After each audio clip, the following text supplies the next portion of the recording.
Okay. Hello, everyone. Welcome to the Community Education Council for District 2 Manhattan.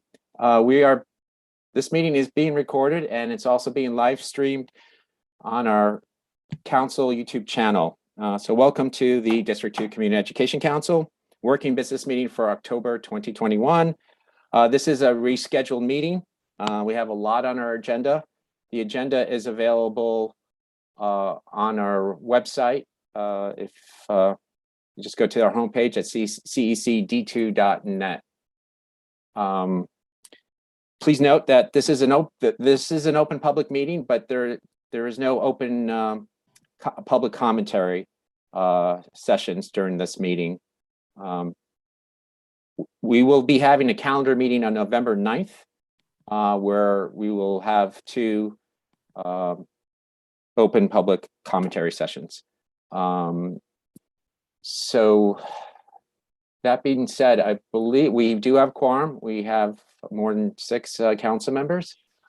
So let's have the meeting called to order here with a roll call. Councilmember Janie, if you can start that off.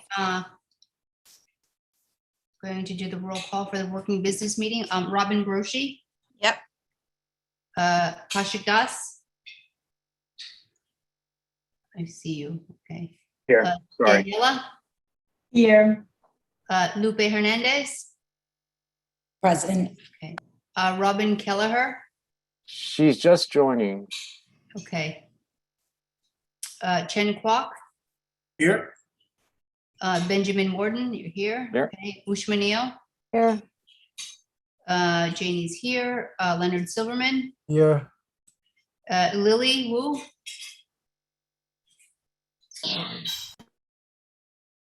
Okay, Lily's not here. Is Gabriella with us? No, okay.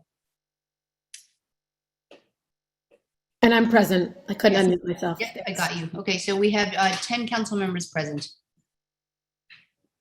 Okay.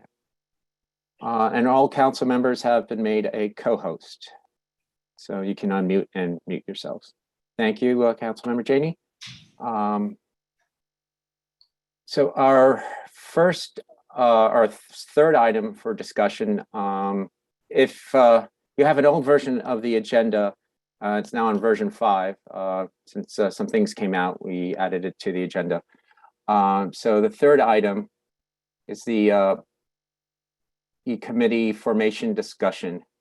There's been a discussion from a council member about the committees themselves. So to simplify matters and help expedite this meeting, I'd like to put to motion to vote on that the committees on our council are authorized by our council. And just one moment here.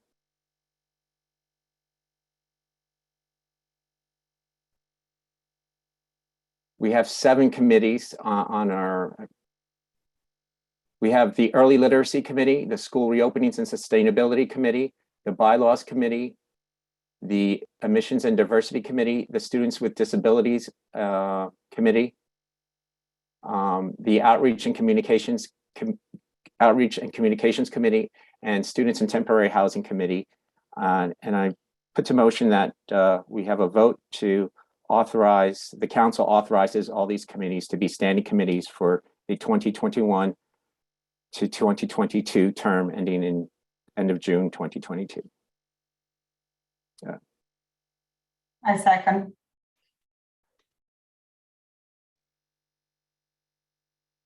Thank you. So, Janie, if you can call a vote on this motion Yes. or So, authorizing these committees. yes, so we're voting on the motion to affirm existing committees. It's yay, nay, or abstain. Robin Broshi, Abstain. Kaushik Das, We're approving all of them in the mass. Sorry, I'm out of order. Yay. Yes. Yes. okay, Daniela, Yes. Lupe Hernandez, No. Robin Kelleher, Yes. Chen Kwok, Yes. Benjamin Morton, Yes. Ushma Neal, Abstain. abstain, okay. Lin Fong Sim, yes. Leonard Silverman, Yay. okay, and that's all we have. So we have. So we have 7 yeses. So it passes. I'd like to motion to actually amend one committee in regards to diversity and admissions. As we've discussed in several calendar meetings, I think there is clear indication on why these two committees should be different or separate, excuse me. And to just vote on affirming all of these committees as they've been unilaterally designed by one person on our council is not how our bylaws are written. Our bylaws state that we are to create these committees as a council, and there has been zero discussion regarding the committees that have been created. And that was the purpose of me bringing any grievance in that regard, because we did start to have that discussion at our very first meeting in July. And it was something that we could not finish, being that we had 2 minutes left in the school at the time. We brought it up again in August, and I think it was very clear that we had not had any discussion in that regard as well. So I think transparency, as well as our council having an actual discussion in that regard, is extremely important, rather than decisions just being made and then us having the opportunity to vote on this committee individually is extremely important. Point of order. I think I understand your point. I think Article 5 of our bylaws talks about the council may create committees and define their membership as it may determine. You may be correct. In the past, we've done it a certain way, but I do think we just voted on it. But I'm not sure what your motion is. Are you? I'm motioning, because you had motioned for the vote to be all these committees in one vote.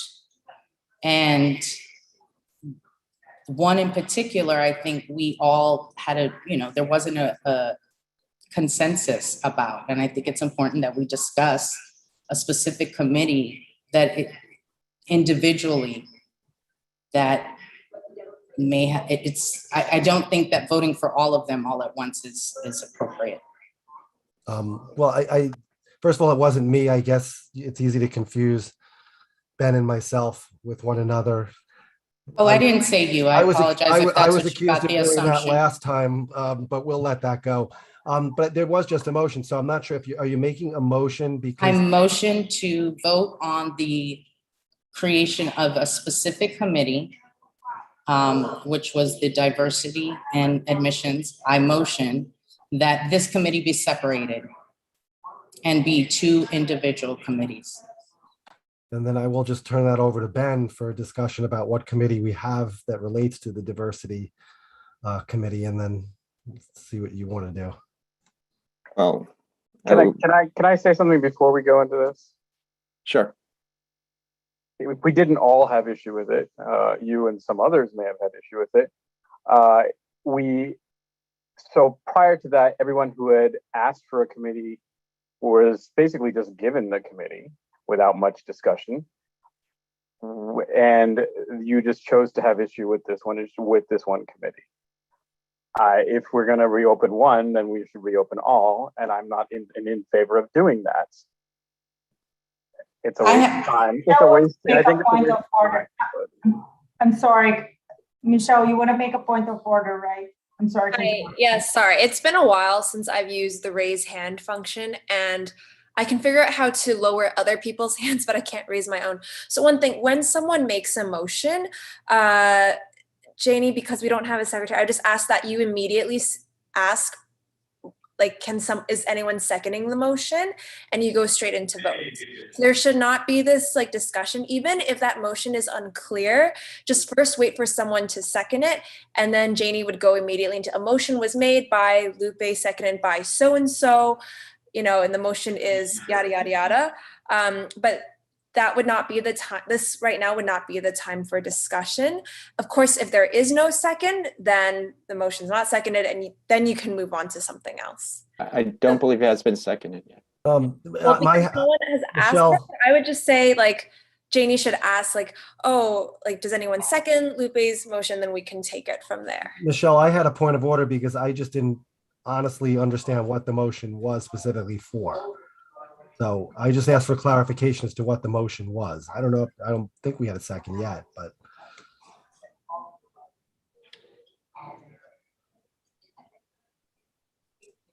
Is there a second on the motion?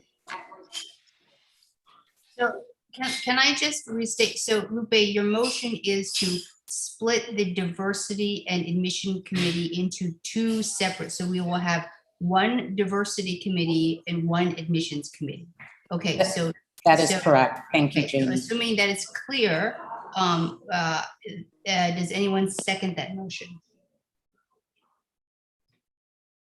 Yes. Okay, so Ushma seconds the motion. So now we can go to vote on the motion.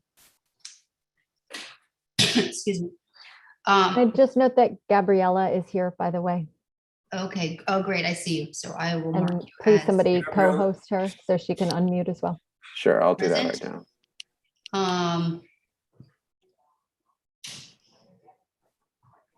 Okay, Gabriella, when did you join? Did you hear what we're voting on?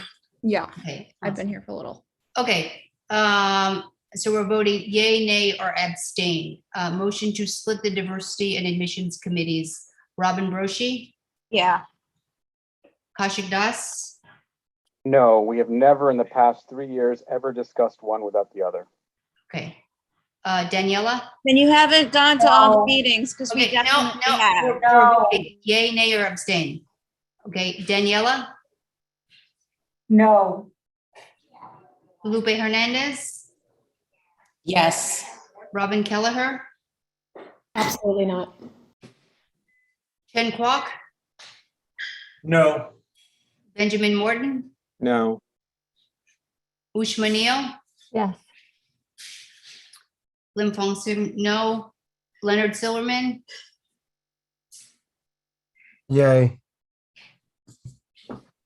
Lily's absent. Gabriella? Abstain. Abstain, okay.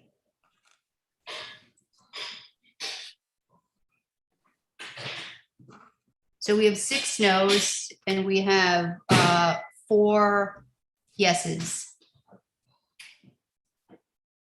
And 1 abstain. So the motion does not pass.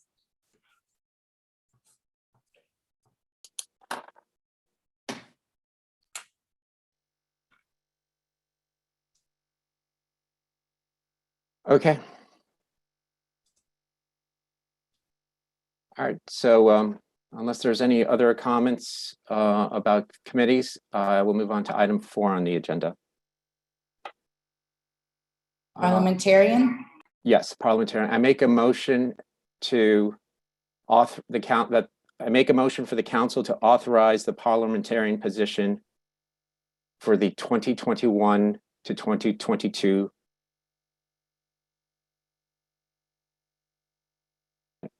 A second.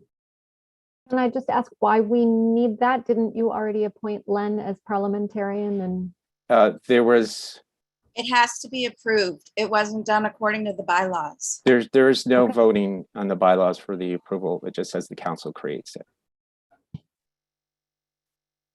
Correct. I brought it up because both of these decisions were made unilaterally by our president without any discussion as a council. Janie, can you take a Yes, okay, a so vote?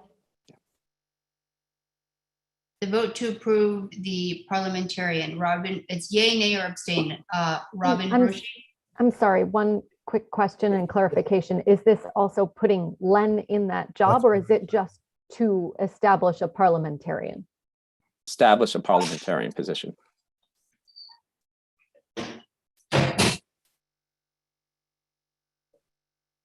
Sorry. Robin Brochi, Abstain.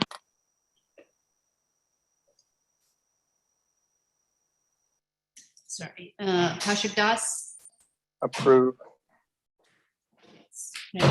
Daniela, Approve. Lupe, Yay. Robin Kelleher, Approve. Chen Kwok, Yay. Ben Morton, Yay. Ushma Neal, Yay. Bong Sim, yay, Leonard Silverman, Yay. Gabriella, Yay.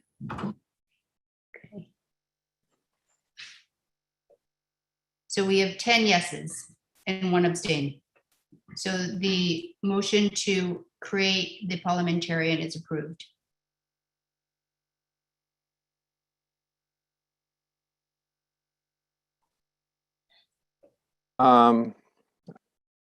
Is there, are there any comments about the parliamentarian position?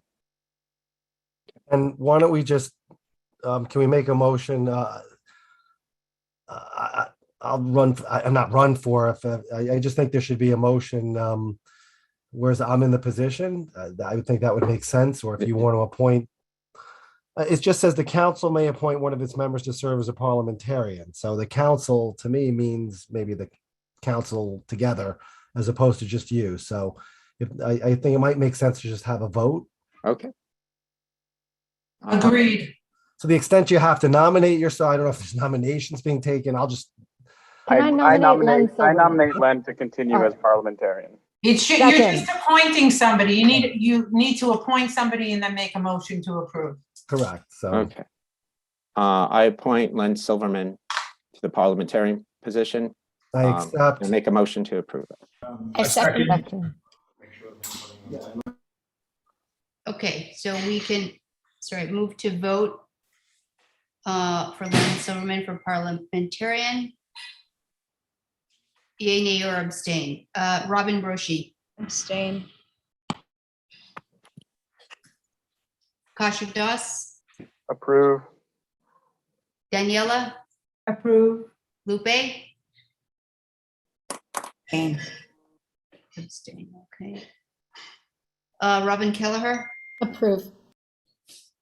Chen Kwok, Yay. Benjamin Morton, Yay. Ushma Neal, Yay.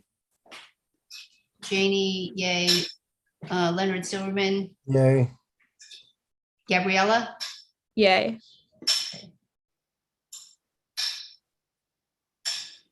so we have 8 council member votes yes, and 1 student council member vote yes, and 2 abstains, so it passes.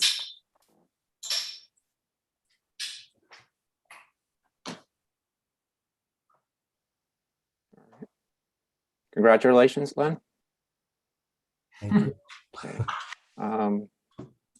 If there's any further issues with the parliamentarian position, I'd like to move on to the resolution format discussion at a, I believe, a calendar meeting, or maybe might have been the last in-person business meeting. I think Lupe brought up that we had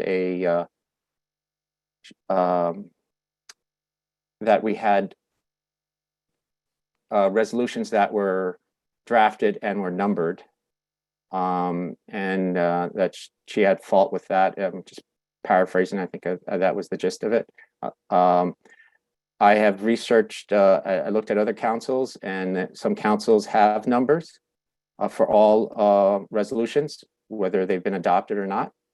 And some councils have numbers for when they don't, just when they adopt it. And some councils have a different system.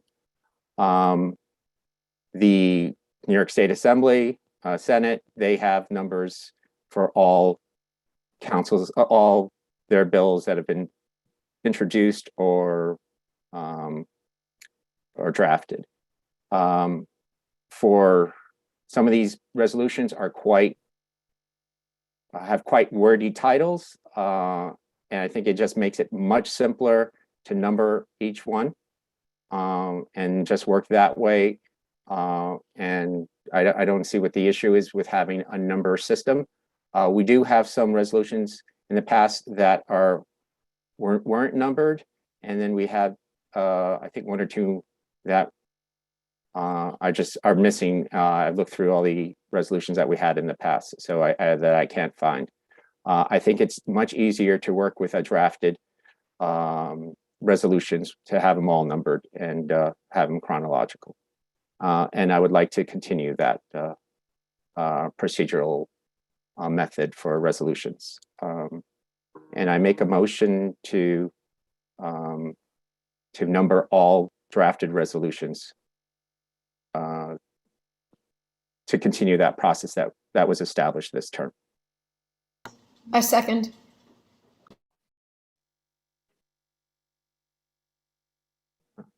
Janie, you've been very busy today, but if you can take another vote. Yes, no, motion to keep numbers. Sorry. Lupe, you had your hand up earlier. Did you want to say something?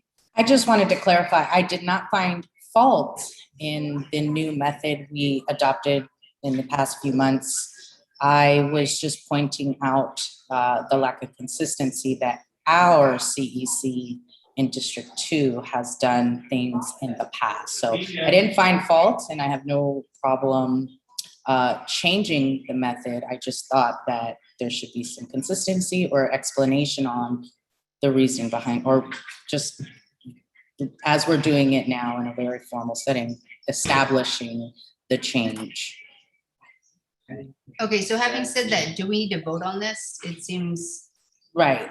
It may not even be necessary. Again, some of these things I don't think needed or required a vote, but simply a conversation and discussion amongst the council.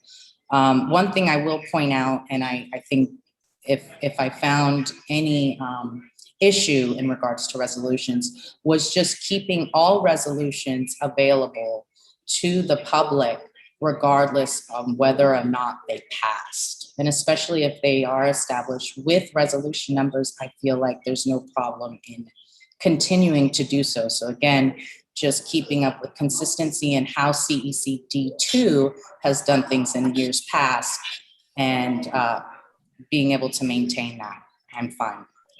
Okay, I motion to not vote on the prior motion and move on. Second. Okay, The motion to table the prior yes. motion. I think Lupe makes completely reasonable considerations here, that this could just be a discussion rather than a motion. So happily second Janie's motion. Parliamentarian, what's You need to vote. We're not to vote on it? We'd have to vote on both now. Yeah, well, no, if there's a motion, right, we would have to vote on it, right, Jennifer? We'd have to vote on the motion. Michelle says in the chat that the motion was made and it was seconded, so we should have voted. Yeah. All right, so you have a motion on the floor. You have to deal with one motion at a time. Whatever's on the floor, you could discuss if you want. Then vote on that, then move to the next. You could just not pass the motion, the first motion, and let it. You could withdraw it off. The problem is we don't have bylaws that, Yeah. the bylaws do not speak to any of this. So it's not a bad thing to Probably have. vote very quickly on both and then move on Okay, instead of talking about them.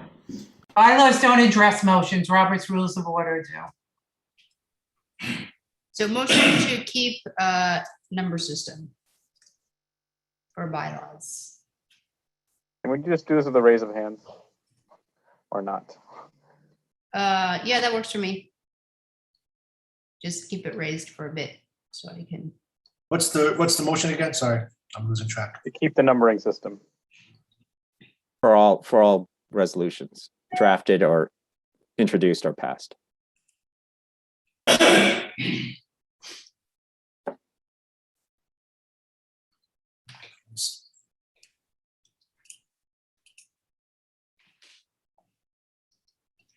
Sorry, my system. Okay. So.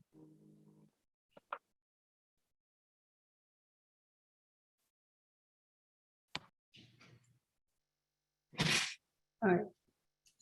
Is anybody a no? Okay. Robin is a no. Okay. Everybody else is a yes. Okay. The motion to keep the numbering system passes. Then now we have to do a motion to Well, can you just withdraw that one? withdraw. Well, that wasn't seconded. didn't It wasn't seconded, so we should be able to withdraw that one. It was seconded. Yeah. I seconded She it. So seconded just, it. So we have to, let's not put any motions out there. Let's just vote and move on.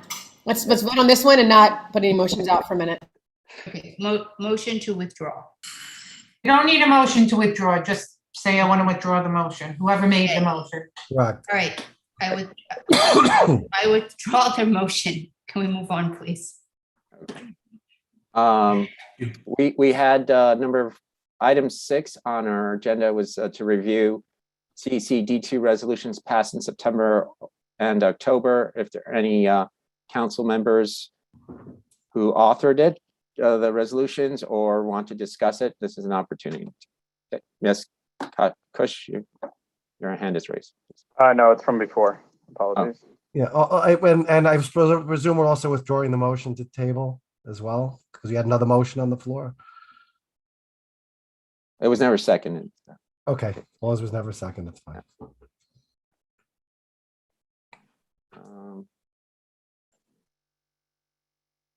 Okay, if no one wants to discuss any of the recent past resolutions, then we can go into anyone to item 7, review of the CECD2 September correspondence. Just really quick before we move on, Ben, is as a council, how do you guys feel in regards to keeping all resolutions available on our website in the agendas or in our Dropbox, whether passed or not? I think we're required to, according to believe- open meetings laws. Nothing's been removed. They're all on the website and on our account. So there's not one resolution removed.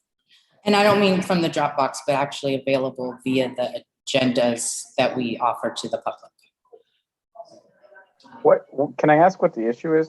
What are you referring to that was a problem? I don't think there's been an active, deliberate desire to remove anything. If anything like that happened, I'm sure it was an error. Was there something specific that? It's possible that it was an error, but then it was rebuted in the sense that it didn't need to be available if it didn't pass. I never thought that this was done deliberately. The resolution that you're referring to that you drafted, and there was another version of that same resolution which passed, the original version is still in the same folder and is still available publicly to anyone who's searching it on our website. If you just go to resolutions, it's still there. Nothing has been removed. If there's Maybe a the broken, outreach committee could take on like organizing our website so that it's like easier to communicate with the public. Because I think that that's the bottom line, is this is just sort of a disorganized information system. oh, I didn't design the website. Robin, you had more to do with the designing of it than I did. I wasn't pointing any fingers, but I know that for a year and a half, I was not in charge of this council and nobody tried to do anything to fix it either.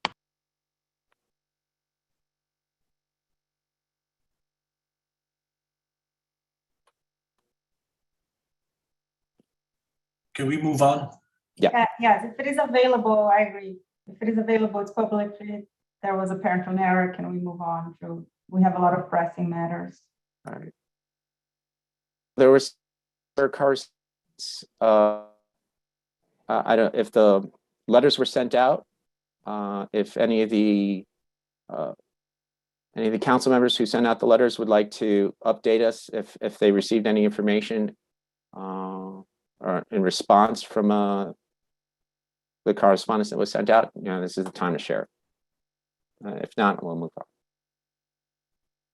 I'm sorry, which correspondence? Unfortunately, no answers to my correspondence requesting a test to state program, so we can avoid more unnecessary crunching days for children at DOE schools.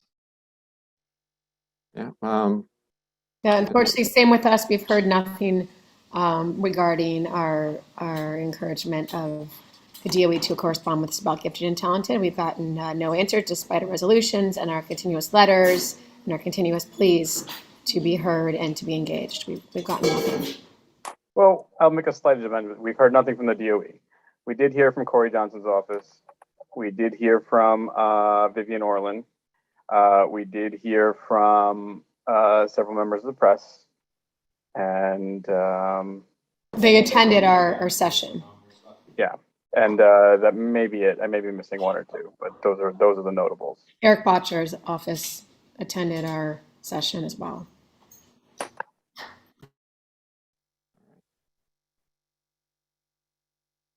Okay. So there's been one request for a public notice, and that was by the chair of the Students in Temporary Housing Committee. And the Zoom link has been created and it will go out tomorrow. Was there anything you'd like to add to that, Ushma? I mean, we'll have a longer conversation. It's Tuesday night, November 3rd at 7 p.m. Usually only about 10 people ever show up for it, so we're pretty efficient. But if you would like to come and help us brainstorm, the woman who's the head of Students in Temporary Housing for District 2 will be joining us and talking about the current issues with students in temporary housing. So that will get noticed and tweeted about in the next day. But thank you, Ben, for helping me set that up, and we'll figure it out and try and get some legs under our committee. Great. Shma, is that Tuesday, November 2nd, or is it Wednesday the 3rd? I just want to be. My apologies, Wednesday the 3rd. Okay, thank you. Thank you. I had it wrong in my head, but no, it's okay. Wednesday the 3rd at 8 o'clock. They don't usually last past about 8:15, so. It was 7 o'clock on the. 7 o'clock on Wednesday the 3rd, yes. Okay. All right. Thank you. If there's a request by any of the committees for a public notice, you can do it now or contact me via email. And there is one thing that I did want to bring up related to committees, but this is also kind of a finance question. I can bring it up in new business at the end. So we have a lot to get through. So just remind me if we do have time. Sure.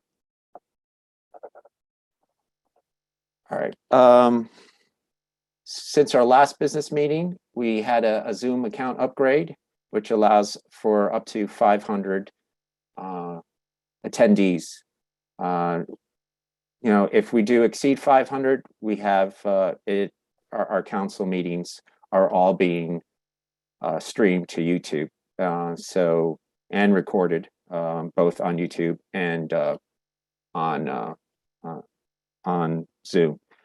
I would like to do one more upgrade for our Zoom account. We have exceeded capacity in terms of memory, so I would. Unless someone has an objection to that, I would like to upgrade that. We don't have a webinar feature in our account, and unless it's specifically needed, I do think though I might need to also upgrade to allow for multiple hosts, not co-hosts, but hosts. Those are the two upgrades I would like to pursue. I think our treasurer Chen had allotted money for that, for those upgrades. And again, if there's an issue with that, please let me know. It is something that's worth keeping an eye on. As I'll add on to what Robin put in the chat. We did have 440 registrants at one point in our GNT meeting. So we are pushing up close to the 500 number. Yeah.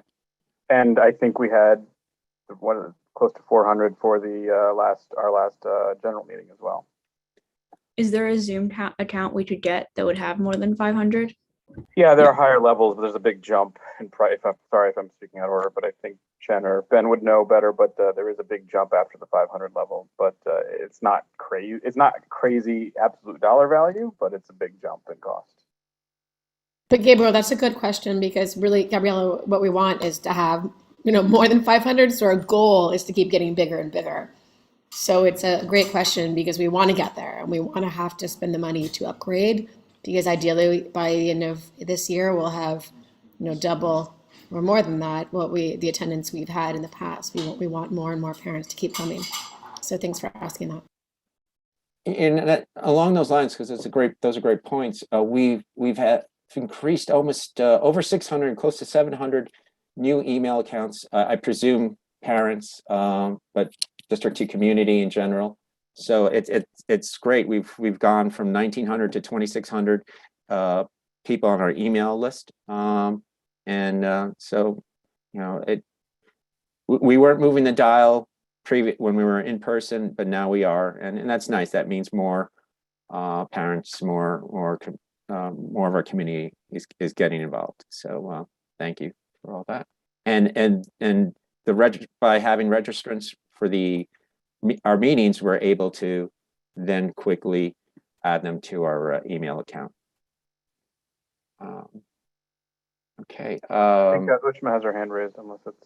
Oh, I'm sorry. Yes, Ushma.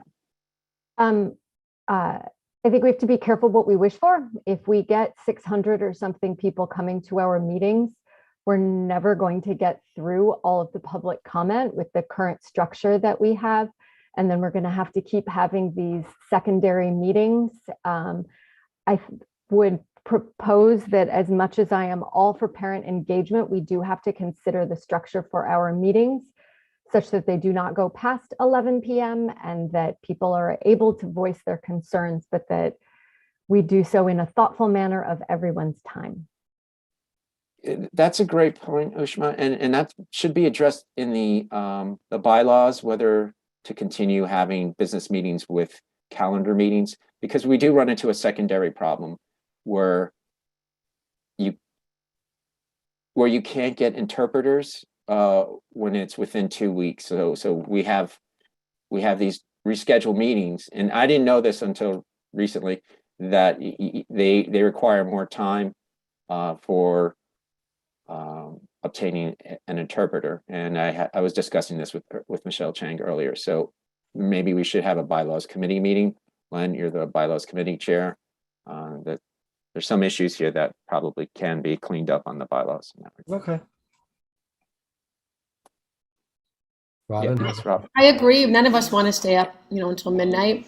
So maybe we should discuss separating the meetings because I read on the platform of parent engagement and I promised people that I would make their voices heard and that if they wanted to speak, they'd be able to speak. And I think a lot of us feel the same way, with freedom of speech.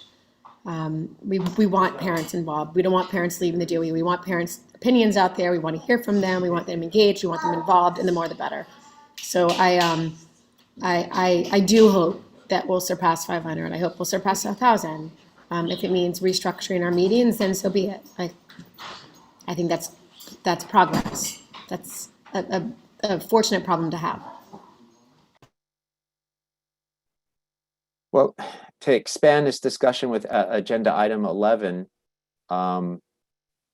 we haven't been using, well, in the business meeting, you can't really use the Zoom chat feature, but in the, since it's closed to public commentary, but in the item 11 on our agenda, the Zoom chat feature, we had not been using it in our calendar meetings, especially the in-person ones, but the Zoom ones. So there are 2 council members who raised that point. So if you want to speak to that. Robin, you want to go? Well, you're chewing, so I'll go first. Yeah, I know. I ran on a platform that I wanted more, that I believed in free speech, and that I wanted a return of chat to the sessions. I am aware it was taken away some time ago, but I do, there's a few issues I want to back. One, of course, I believe free speech unilaterally. Two, I think there are many parents that would speak up that don't, that are afraid, that have fear of public speaking, that are concerned about accents, that are whatever. I don't know what their concerns may be, but I know there are people that fear public speaking for a number of different reasons, and I think that chat should be available to them. Furthermore, I think that people who do start at chat, then eventually, sometimes they do speak up later, and I think that's something that should be encouraged and fostered, not prohibited. And yeah, I would start that. And also on top of that, I would say that at our last meeting, we got a lot of compliments from people. Oh, sorry, our last committee meeting, we did get a lot of compliments from people because it was very interactive. And a lot of it, I think, just had to do with the fact that they could chat in addition to speaking. So for all these reasons, and sorry, one more point. Most other CECs, I know they're smaller than us, most other CECs do have the chat feature enabled. Not even just for that, there are some that even have it enabled for this meeting, for this type of meeting by others. Not advocating for that right this second. I'm willing to do it in 2 separate steps, but for all the reasons above, I do think it should be added back to our calendar meeting. Robin, I think you were the second person that he. Well, since I brought this up, another thing that the chat allows for is parent engagement with amongst themselves. I think we've all been so isolated from COVID, and I think it allows parents to reconnect with other parents who are like-minded and dissimilar-minded. I think it creates communities, and it allows people to hear each other's voices rather than just our own, and it keeps people engaged in our conversations rather than feeling like they're silenced and waiting for their turns. I know after the committee meeting that Kush and I held, multiple people told me that they were able to connect with parents they didn't know from other schools, and they felt very comforted by that. And they were appreciative of having other people they could connect with whom they never would have met otherwise. So that's another thing that I think is positive. And I do understand there are two sides to this, but I strongly feel that the more parents that we hear from and get involved, the better. Robin Broshi, you have your hand raised. You're muted. Sorry, thanks. Our last council, all except a single person agreed to turn off the chat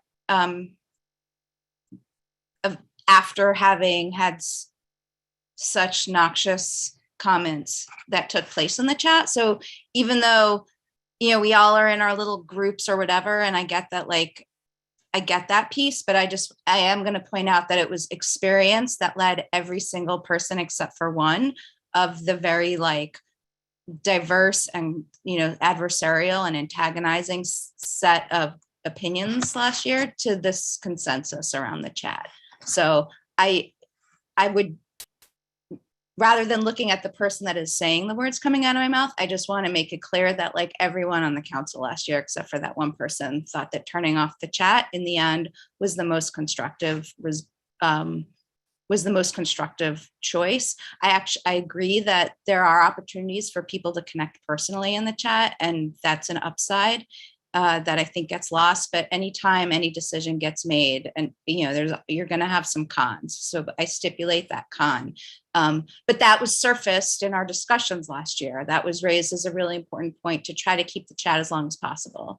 But it just got so toxic in there. And not, even when the comments are constructive, if we're going to talk about how important it is to let people speak and to give parents an outlet, when you shut off, when the chat is happening, you have lots of people in your community that are going to be that aren't going to be listening to whoever's making the statement, the public statement, whether you agree with it or not, because the distraction is happening in the chat. And there was even an incident where someone was direct messaging student member inappropriately in the chat. So there are some very, the larger the group, the less, the wider the swath of people that are going to be joining the meeting. And, whatever I vote is not going to matter, but I just think that these are points that are worth keeping in mind. If we decide to turn the chat back on, we need to have someone that's going to be focused on moderating the comments, and someone that's going to be ready to quickly shut it down if things get very, very nasty. And I'm talking about stuff that I hope to God we all believe is nasty. And that's my thoughts about that. Glenn, your hand is next. Yeah, I'm willing to certainly try to give the chat an additional try, but I would say I think we should agree as a council that council members should not comment or respond to public people that speak. So whether you agree with the speaker or disagree, I think we should refrain from commenting as a council. And I certainly don't think, if someone gives an opinion, you may like it, but I think we really shouldn't use the chat as another opportunity to bolster or counter what someone says. I don't think that's necessary. I think we can respond verbally without mentioning names to comments that are made. But when someone is speaking, if council members are chiming in on the chat, I think it just sets a bad precedent. I think we can avoid that and still effectively communicate whether we agree or disagree with somebody without having to use the chat.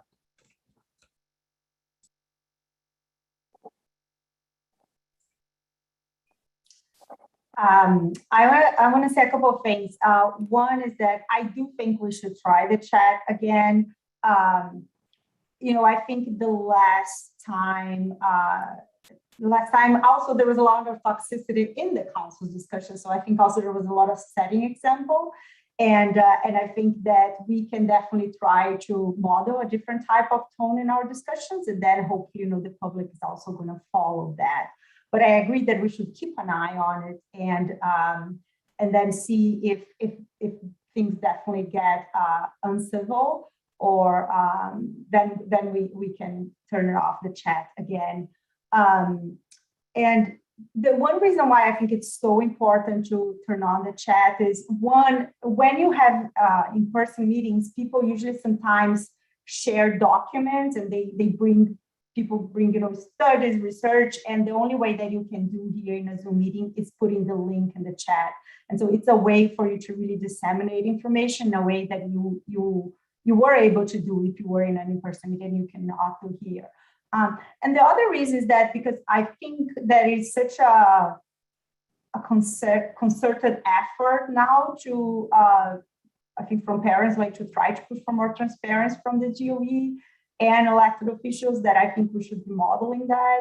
I mean, it is October 26th, we still do not have enrollment numbers for the entire city, which, so I think we need to model that transparency, that freedom of speech. And so that's why I would vote that we turn on the chat.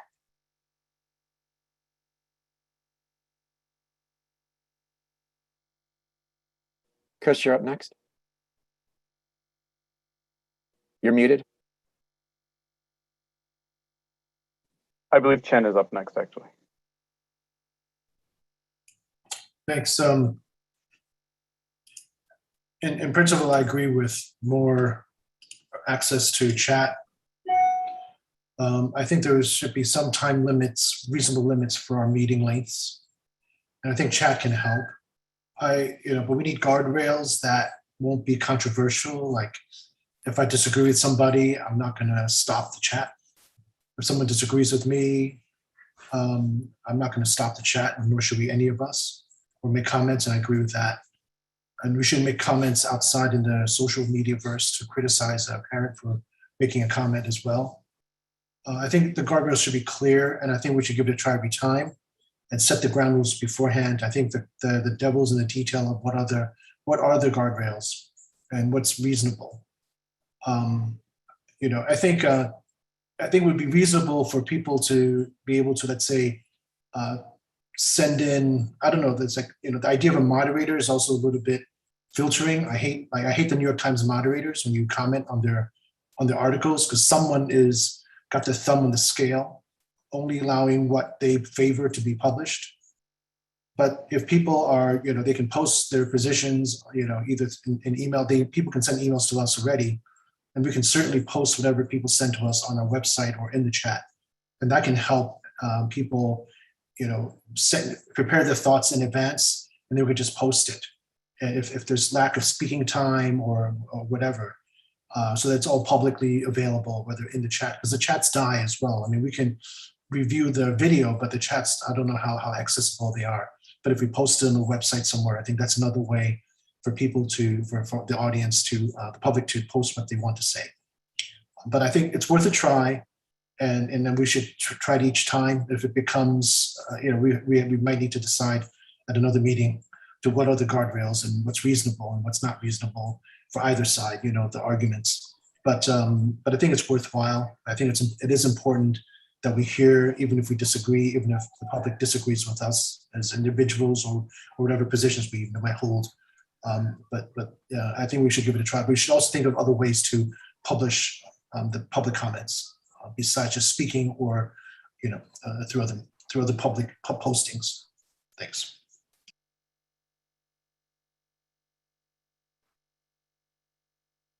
I don't know if it's me or Ushma. I'm happy to let Ushma go first since I already spoke.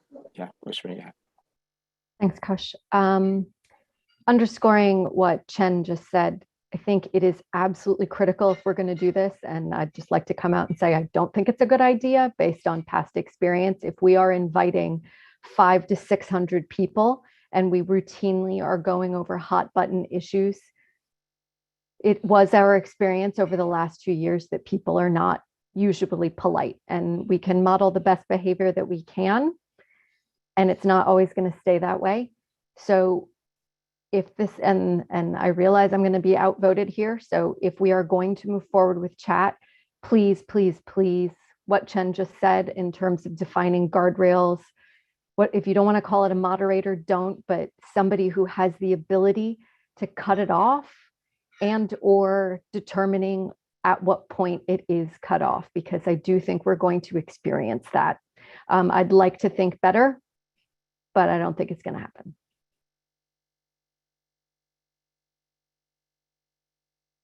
So I was going to say, I don't discount Ushma's point of view or Robin Broshi's point of view. I was there when it was shut off. I do understand why it was shut off at the time. I think a lot of time has passed since then, and I'm not saying it's going to be a done deal or excellent necessarily. I do think it's worth a try. I also don't think that this is a done deal in terms of who you think is going to vote for this or not. This is not something several of us are united in this council and how we feel about accelerated education and similar matters. I think we are all over the place on matters such as this, masking, remote. So I think it's unfair to say that that's how it's going to go. I truly have no idea how this is going to go. It is my personal opinion that should happen, and is something that I ran on, and it is something that some of the others here have platforms that they ran on, but not all. Anyway, so I leave it at that. One concession I might be worth considering on this is there a way to shut off chat while parents are speaking?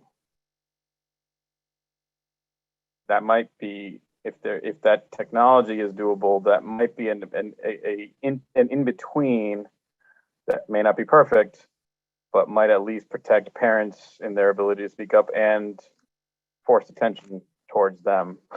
When they speak, they can tune us out if they like, but I think parents should, when parents speak, if that technology exists, I think that might be a consideration worth exploring if others in the council are interested.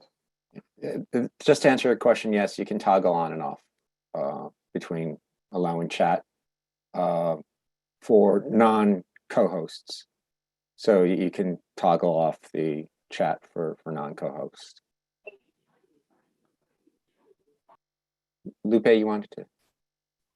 I just had a question. Is it possible to delete specific comments if someone, comments that are inappropriate or toxic we are able to immediately delete individually as opposed to turning the chat off completely. I'm just curious. Maybe with a higher upgrade, but not with our current level. I would have to research that. It's a good point. And I don't want to violate Robert's rules, but just but since it's been a civil discussion, is there a way to kind of along those lines, by open meeting law, are we allowed to boot individual people that we find offensive? Again, I know that opens up a whole other can of worms, but I'm just wondering what the possibilities are. That's a question for the parliamentarian. No, sure. I think we have the right to throw out anybody that's disruptive. I think we threw out the person who started with the ACAB talk in the chat. I mean, we've had people who have been topless. We've had people who posted pornography. I mean, obviously you can remove those people. I don't think it's an issue. Now, whether or not someone writes something in the chat that rises to that level, or I don't know. I mean, if you post a link to pornography, that's one thing, but if you just say something nasty, I mean, now we're starting to split hairs. So Technically, the bylaws allow for removing people from our meetings. They're written, the language is written assuming our meetings are in person, but there's rules about having signs and stuff, and you are allowed to remove people. There's also rules about using profanity, and you're allowed to remove people. So I do not believe it would be a violation of open meetings law to remove someone that was blatantly profane. Everything has subjectivity to it. Would general members of the public be able to like DM people, or would it like only be like a kind of feature, or would they be able to DM other participants, DM council members? Because that could be a possible avenue where things I could see maybe not going so nice. Good question. Well, in the chat function, you can blast to everybody, or you can pick a person you want to speak with. But on like a host end, you can make it so that participants, they're not able to DM other participants. They're not able to DM anyone but the host, or they can just only chat to everyone. So you wouldn't be able to like go into a direct message just to one person and say not nice things. That's a great point, Gabriella. We would need to improve we would need to upgrade our Zoom account to have those features. I don't think we currently have that. We could probably actually use Gabriella as help in this matter. She might know more than we do. Definitely worth the upgrade if we do decide to open up the chat again in that regard. She makes an excellent point. I will look into that from a cost basis with Ben and see what the price, how different that is from what we budgeted. I think it'd be worth even looking right now if Ben as the host, like if you click on that ... in the chat, participant can chat with no one, host and co-host, or everyone. And so you could probably even just do that setting right now and ask somebody if they're able to test it out, or we can test it out another time. I agree with your point, and we should look at it, but I don't want it to go beyond 9:30, and it's something. It's already. I mean, excuse me, 7:30. I don't want us to go beyond 8:30. It's already something that I will look in with Jen, and then we can show all the options and the pricing to all the council before we upgrade to that level, and I'll be transparent on what options we have. But I did want to make one point because the chat does make me nervous because it becomes a shadow meeting that's not on the agenda, and there's from an administrative or moderated point of I for one, I don't read the chats. I don't know what's going on. I know right now we have a lot of chats up. I have not looked at most of them, just the ones maybe every now and then that flash up. So if we do go this way, I think we need to have someone that is reading all these chats and is following along, because I don't know if we're in a bad situation or not, and someone needs to take ownership of that. and whether that should be an existing officer position or maybe we speak to it in the bylaws and create a position. But to make the success, you have to have things in place. Things will we've had children, students, minors who've attended our meetings, and what I've seen in the chats could be scary, and no one should be, seeing some of the things that have been on our chats. So 90% of the 99% maybe of the chats messages have been fine, but it happens, and I'm not adverse to having a pilot and to testing it out, but let's do it right and put it in the bylaws and actually have someone who takes ownership of it. That's my view.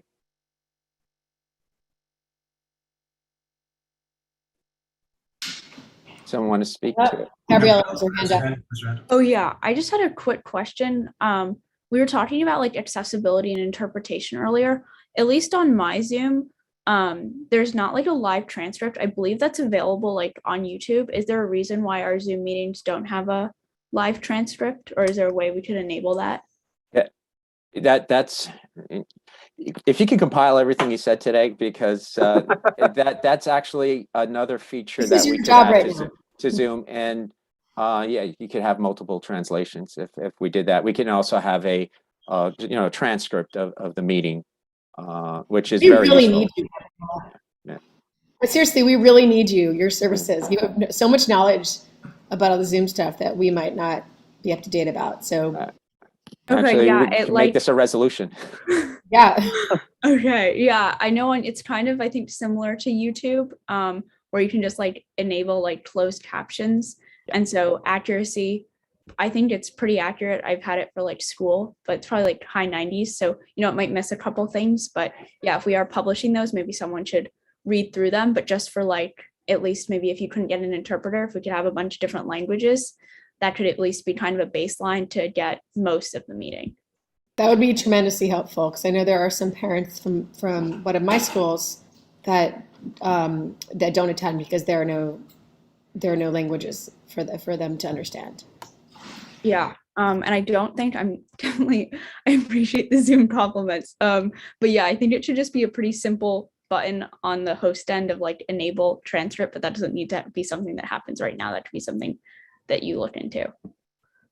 Well, we don't have that feature right now, but yeah, that's something we can definitely consider. Ben, maybe you include Daniela in your meeting with Jen. No, I'm being serious. Oh yeah. Serious suggestion, but if she's up for it, I don't want to volunteer her time in this way. But good ideas. But I do think we should move on to the next topic. Well, I'd like to. We should take a motion. We should take a vote on this. I make a motion to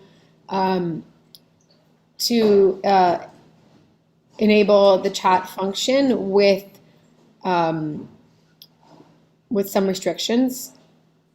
Those restrictions will be dependent upon what Ben and Daniela explore and find feasible, and based on what we've discussed tonight. So I guess the motion is to employ the chat function with restrictions. This just being for the calendar meetings, not for committee meetings. You can decide on your own, and for calendar meeting. Yeah, just for calendar. Is there a second? A second.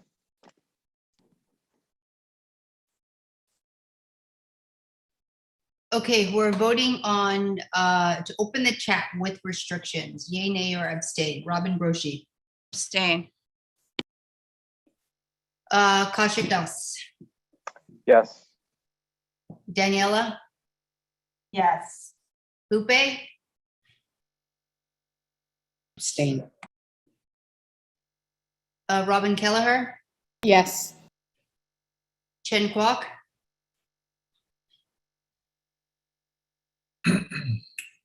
I'm going to try it because we have Yes. restrictions, and say yes. Ben Morden.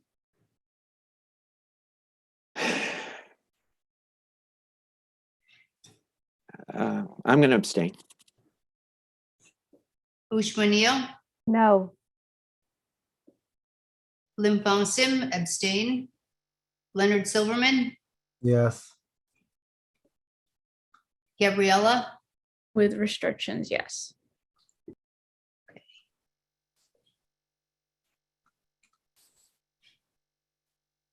we only have 5 yeses from council members and 1 student yes, so it does not pass.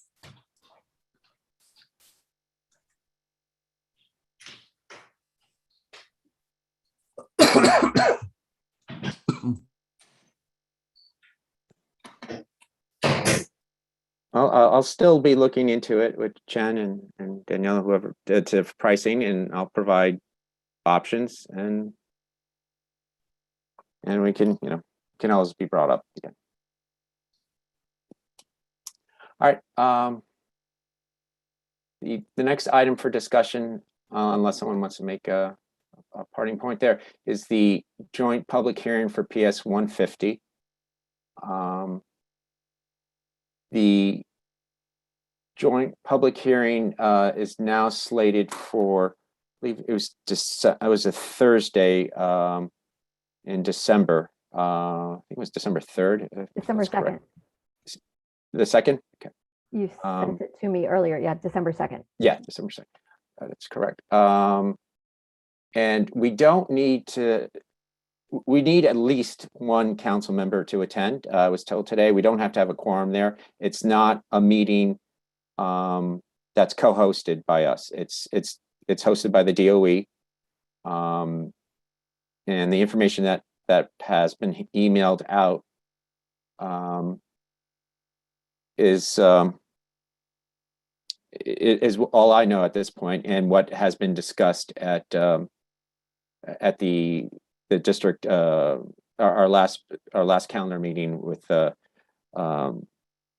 presentation for district trending in our district. But so PS 115 is looking to recite themselves, and there's an option that will be discussed. And our superintendent, Kelly McGuire, is there anything you want to speak to that? Sure. Yeah, no, I'd be happy to. Jennifer and I have actually been meeting with the school community of PS 150. We met with the school SLT a couple of times, and we held a public meeting last week to talk about the siting of the school at the Trinity Place building. It's an exciting transfer, especially for a school whose physical space has been kind of up in the air for at different points over its lifetime. But the school is slated to grow ultimately by 3 sections a grade level.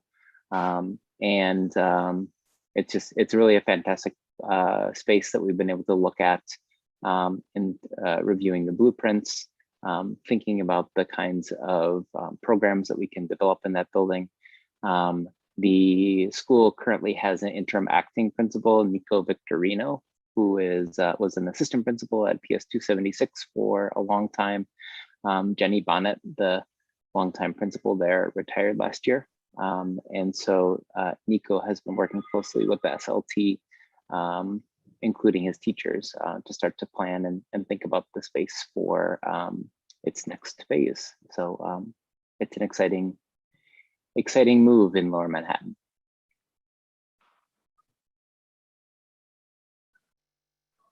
And after the discussion on December 2nd, then I believe, was it December 18th, PEP will be voting on this as well. So, and I see some hands up. Lupe, I believe you're first.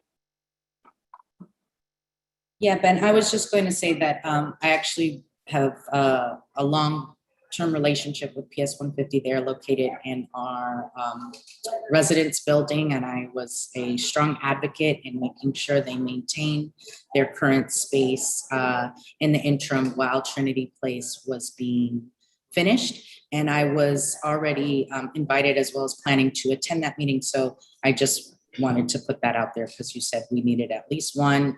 I can at least guarantee you, regardless of if our liaison Kaushik is planning to go, or if anyone else from our council is attending, I will definitely be in attendance in that public hearing. Thank you, Lupe. Rich? Yeah, I likely intend to go as well. I have already reached out to them.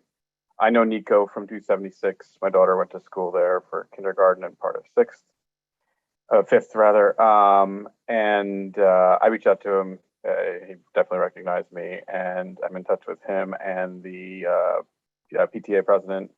We were going to have a meeting. I was going to have a phone call with the PTA president next week and have a meeting with the principal and the PTA president sometime thereafter. Actually, there's some emails. There's some emails I just got today that I haven't responded to yet on this. But yeah, I think you'll have people going. Rob, I also had looped Robin in as well, just because she lives in the area, and I think she has friends there as well. I have many friends there, and I also used to live in that building, so I was part of the process of protesting to keep that space. So I was hoping to attend as well. And I see Ushma said in the chat that she would be there. Is that right, Ushma? Yes. So I think you'll have we'll have plenty of attendance there. It's great. Great. I'll be there too. Lupe, did you have your hand? All right. So the next item on the agenda, unless there are any other comments about it, is the NSB, the National School Board Association letters, the 1 and 2 that have linked and are up on our website and are linked to our agenda, and the Department of Justice memo as well. I did not want to discuss the letters or the content of it. It's just I think council members should be aware. I think most of you are probably aware of the letters that the NSBA wrote, and kind of a retraction, I guess, in the second one. And the Department of Justice memo responded in response to the first NSBA letter. And the point that I wanted to make here is that I guess there is a process now for council members, and I guess we are by default a school board, so council members who feel threatened or intimidated or harassed, whether it be from the public or other council members, there is a process here. And so I just wanted all council members to be aware of this. And there's a hand up, Robin Broshi. Can you explain, like, what is the NSBA of a particular interest? I mean, because I know there's like the National PTA organization, and some PTAs choose to join it, but it's just a lobbying group. I'm familiar with this and why it's a particular. I could see if the DOJ is commenting on school board stuff, but what are we affiliating with this group? I don't know why we care what they say. It's the only reason I brought it up because the Department of Justice memo was triggered by the NSBA letter, the memo. So we're not affiliated with them, and I'm just putting it out there for council member awareness. It's been discussed quite a bit in the media.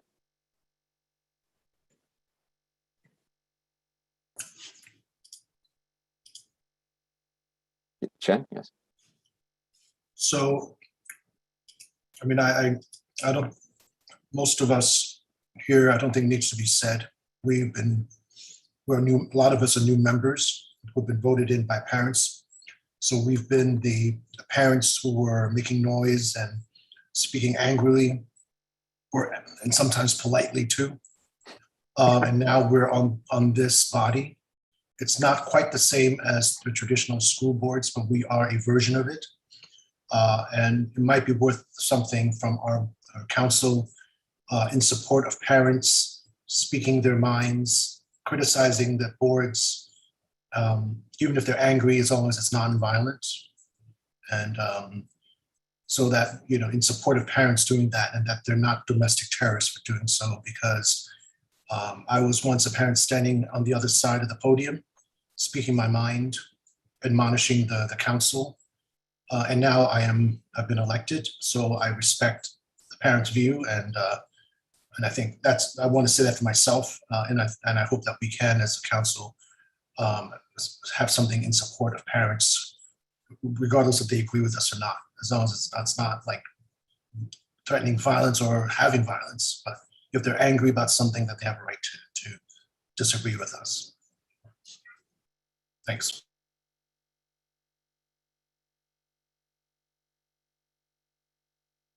Unless there are any other comments about the NSBA letters or Department of Justice memo, I'll move on to, okay, Lupe. I wanted to allow everyone to make comment on that. I am currently working here at one of the sites. I had taken this hour and a half for my break. I do have about 10, 15 minutes left. And I would like to make a motion to just move up the AA hiring update, if we can discuss that next, if you don't mind, just because I am part of that committee and I would like to participate in that discussion. I will be listening for the remainder of the meeting, but I will be having to, I am, coordinating the closing of the early voting polls in about 10, 15 minutes. So if I can, I put the motion out there. Motion. Thank you.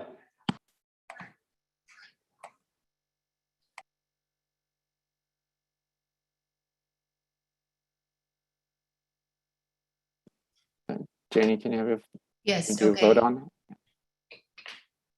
Okay, vote to move item up. Okay, Robin Broshi, Yes.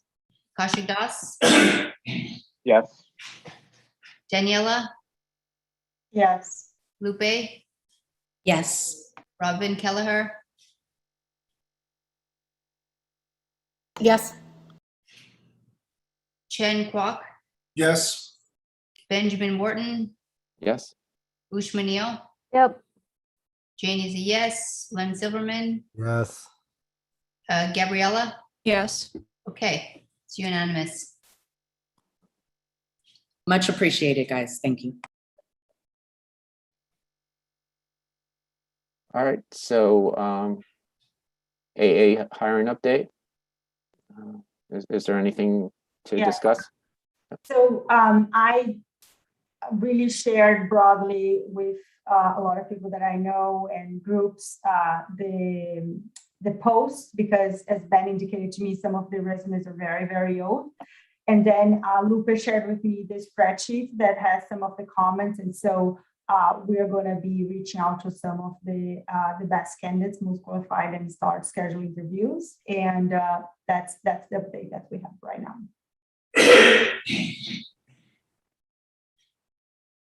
Are there any new applications from that outreach? And thank you for that. I did see a tweet or two about it, actually. So well done. So I was very happy to see that Michelle is back, but since she was out, I wasn't sure if anybody was updating there, but I was actually it was on my to-do list to reach out to her and see if there are any new resumes that were submitted while she was out. Michelle, are there any updates on the resumes? I know you had a busy day coming back. No, I don't have any new resumes at this point, just from the last batch I sent from before I was out.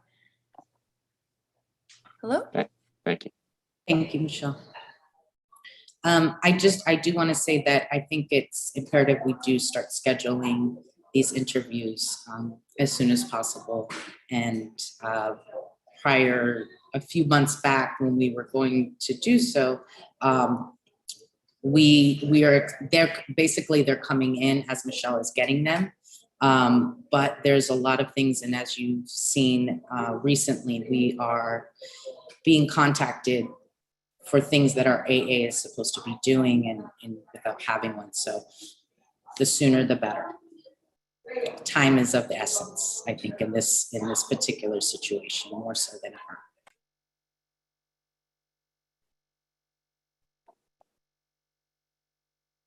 Okay. Unless there's anything else, we'll move on to the French program request. I have linked to the agenda and a letter sent by advocates from the French program, Stefan Lautner and Nadia Levy. It's self-evident here, and we've discussed and we've passed resolutions in favor of this program. But the reason I'm sharing it in the agenda is that their final line, it says here, we call upon the CEC and the DOE to identify schools in the Upper East Side that would be able to host a dual language program and facilitate conversations between school principals, SLTs, and the parents of the French dual language initiative in District 2. I'm asking council members, you have liaison schools, if you can reach out to your liaison schools and see if there's availability, if there's interest. I think that would be very helpful. I know the district office, they might be doing the superintendent district office might be doing something similar, but I also thought we could, if you have PTA contacts, SLT contacts, and the principals, I'd appreciate that. There was a wonderful event that the French parents invited an elected official from France, and there was a meeting at the French embassy, and then at one of the schools, pre-K schools, where they have this dual language program on East 79th Street. And just to see the students there participating in this immersion of French was just, a beautiful thing to see, and how excited they were learning and hearing stories and, reading from books. And it's just, I thought it was a wonderful program, but the council has voted and said many times that they have been in favor of this. So I thought, as liaisons to our respective schools, we can we can also help in their efforts, so there can be a program come September. Okay, I see some hands raised. Daniela, you're first. So based on my conversations with central district DOE, Kelly and Jennifer and others work there. The main problem is that it is dual language, right? Because apparently there is some very specific conditions for you to create a dual language program, and you need to find children who are fluent in French and children who are not. And Kelly, please correct me if I'm saying anything wrong. And that's, maybe it would be much easier if we actually have a French immersion program. And so I just want to put this on the table because I think it would be much easier if there was this distinction, and if there's a conversation, if that would also be acceptable for that community, because then definitely it would be much easier for us to find, a place for that program.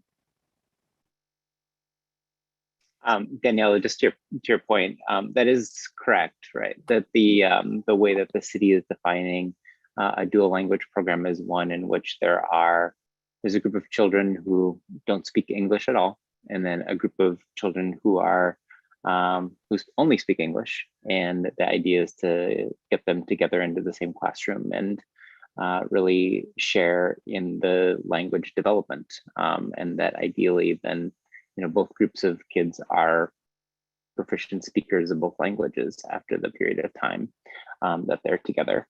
And then that there are a couple of different options, some that fall under some official definitions of how it is that a second language is taught in schools, whether it's an immersion program or there's now a world languages label that is attached to the development of another language with kids during the school day. And then there are some things that are, not necessarily, that don't necessarily fall under a heading, but are options for schools to have during their school day. There are schools all over our city that choose to spend the non-core instruction time differently from school to school. So some might say that they have a robotics class that meets, or some might do music, or some might do technology, but some also could do a second language. And so those are options. We did communicate with the families of that had engaged with our CEC earlier, and families of children who attended and currently attend the pre-K center on the Upper East Side, where the French dual language program is housed. We did talk with them about some of these things, about just like definitions of different programs. But we have also said that we do want to partner and work with the families and consider what it is that we could be done in an elementary school in the neighborhood, or somewhere in District 2, or even, I know in talking with some of them, they're open to having a program in other districts in the city, or other districts in Manhattan. And so there are options that are out there. Of course, the elementary schools have principals and SLTs and PTAs that have been there for a bit, and they have helped to develop the programs that are currently in the building. And so adding something new to the program just requires a level of engagement and collaboration with those existing school leadership folks, whether they're parents or principals. And so, but that process is still continuing. I plan to continue to be in touch with the community as other steps and ideas continue to be shared with about other schools. So.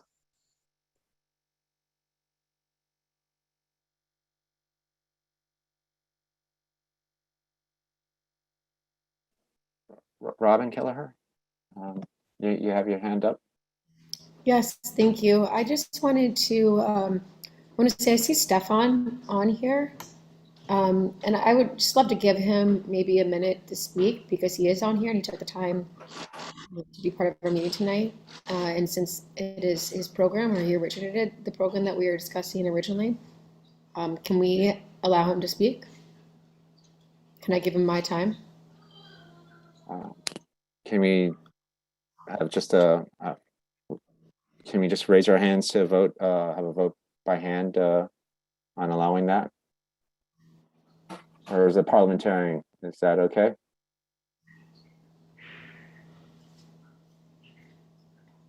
Len, is it okay, or do I need to make a motion?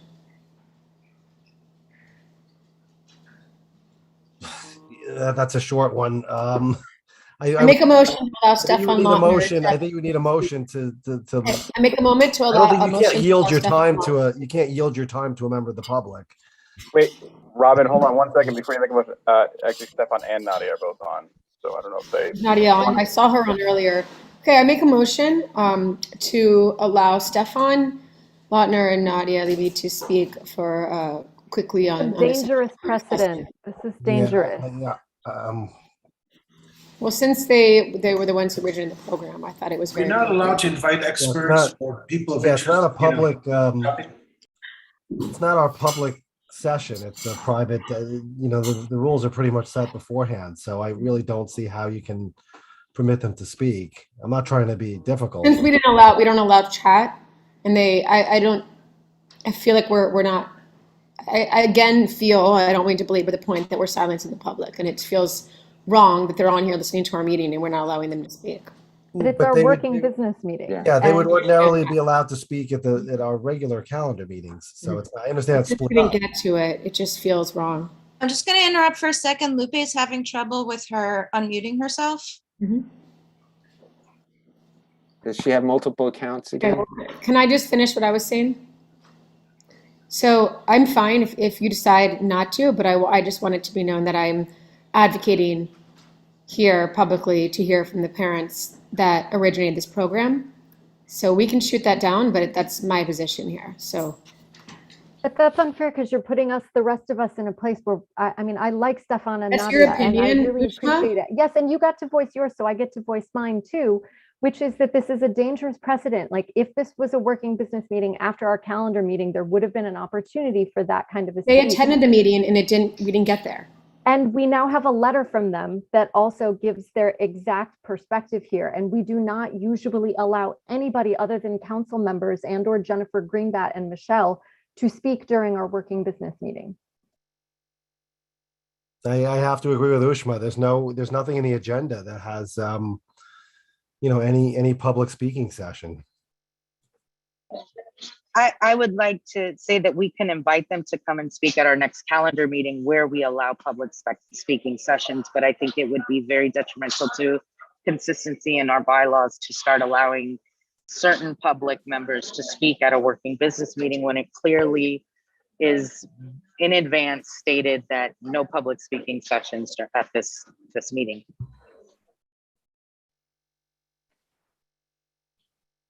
I don't want to speak out of order, but can I point out there are other CECs that do allow chat, at least in these meetings? I know I didn't just make a motion for that, but I did want to point that out.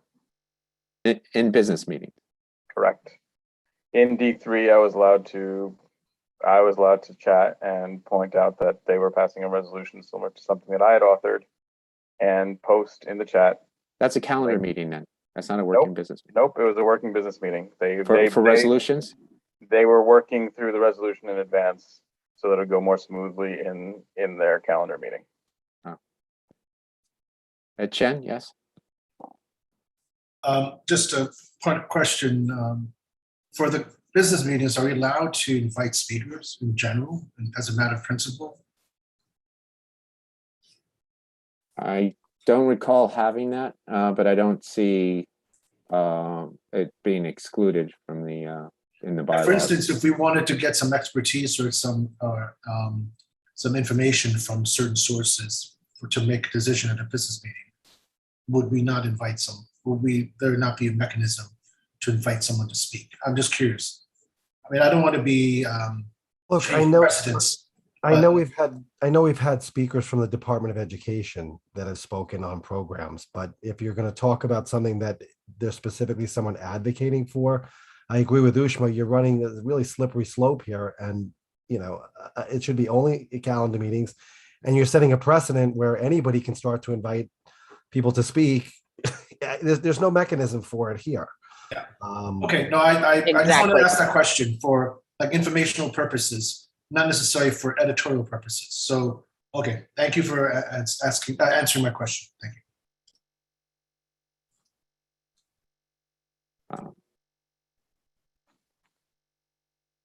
Unless there's a motion,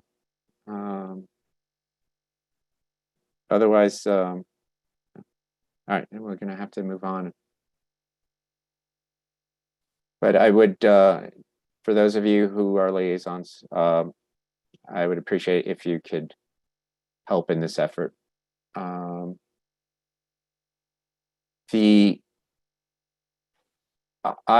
was just made aware last week, after this is item 15 on our agenda, that CECD2 was a plaintiff in a legal case that began in 2014. I don't know if we were original plaintiff. I believe we weren't, but we were in a legal case with of New Yorkers for students' educational rights versus New York State. This had to do with fair student funding. There was a $4.2 billion settlement in this case. Having been on the council for now 2.5 years, I was unaware that we were a plaintiff. I'm not aware that we're a plaintiff in any other case. So it was new to me. And there are some things that have been triggered by this case. I will try to find out some more information for more details. I really don't want to talk much more than I have about this until I feel more confident. This is an ongoing case, not only for 7 years, but it goes back into the early 1990s. So this is like version 2 or version 3 when New York State stopped paying the required percentages per student for fair student funding. I think it dropped for a while to 80%, then went to 90%, and then it had gone up to 100%. And then it dropped because of the recession in 2011. And then this case was brought around in 2014. So I don't know what the implications are for us as a plaintiff. And there are other councils that are plaintiffs too. Yes, Kush, you have your hand raised. Yeah, could I just, since we have Jennifer with us, Jennifer Greenlet with us, could we get some history though on how we ended up as plaintiffs, or because that alone was surprising to me. And how does that even logistically work? Do CECs vote to become plaintiffs on that? Do they do it in their working business meeting, a calendar meeting? Might be useful for the future, out of curiosity. I don't remember the specifics, excuse me, but I think a while ago, they voted and decided to become part of the lawsuit, but I don't remember the specifics. I can't tell you who exactly was on the council at that point in time.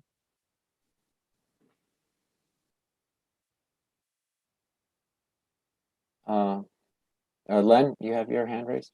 And Robin wants to find out more. You could go back and look in the files. I don't know where they're all being stored, of all the documents from every meeting that was ever there. There should be minutes, resolutions, and agendas. I know that originally they went back as far as the community boards, community board, but I don't know where they're filed. This is roughly from what year though? Do you know? I'm not sure. The case started in 2014, so it would have to be after 2014 or. I think the original case started in 95 even, right? It's in the 90s. So wow. I just want to It's a say, while. I pulled up some captions, just some legal captions quickly. I don't see District 2 CEC as being a plaintiff. I see individuals. I mean, I just don't see a mechanism for it, but I'll see if I can find out any more details, but I don't see us as a plaintiff. I'm not sure where the information is. I'll share that once. I'll be able to share that with the council.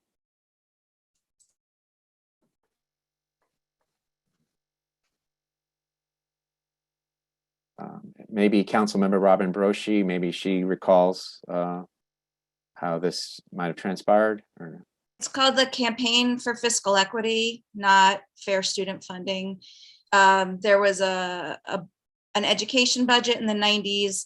Then with one of that was allocated to New York City, then with some sort of, turn down in the market. And I forgot if it was Pataki, it might've been Pataki, essentially took all this money that was supposed to go to New York City and just didn't give it to the city. So there was a lawsuit. Every governor since Pataki said we don't have to give the money. And then and the lawsuit said the state has to give the money at that point. And it just became like routine that the state refused to honor the ruling. So then there was the second lawsuit, the Campaign for Fiscal Equity, that in the nicer lawsuit that if I recall, just everyone was like, the state is legally bound to give this money to the city, and courts have ruled that they have to give the money to the city, and it was just governors exercising their executive power and refusing to give the money. So I think I was on the council in 2014. I'm sure we signed on to it if that was proposed. But it never required any, there was no obligation on our part. And I lost track of the lawsuit, so I don't know what the current status is, but it's essentially money that everyone says the state owes the city. How did the council sign on though? What was the process? Was it? We voted. I mean, I've been to 100 meetings. I don't remember every one, but every single document by that point, I'm sure stuff was posted on the website, I think. So I think it's worth going, you could probably just look through every document on our Google Drive. When our prior AA, before Yvette left, every document that existed got put on that Google Drive. So it's on there.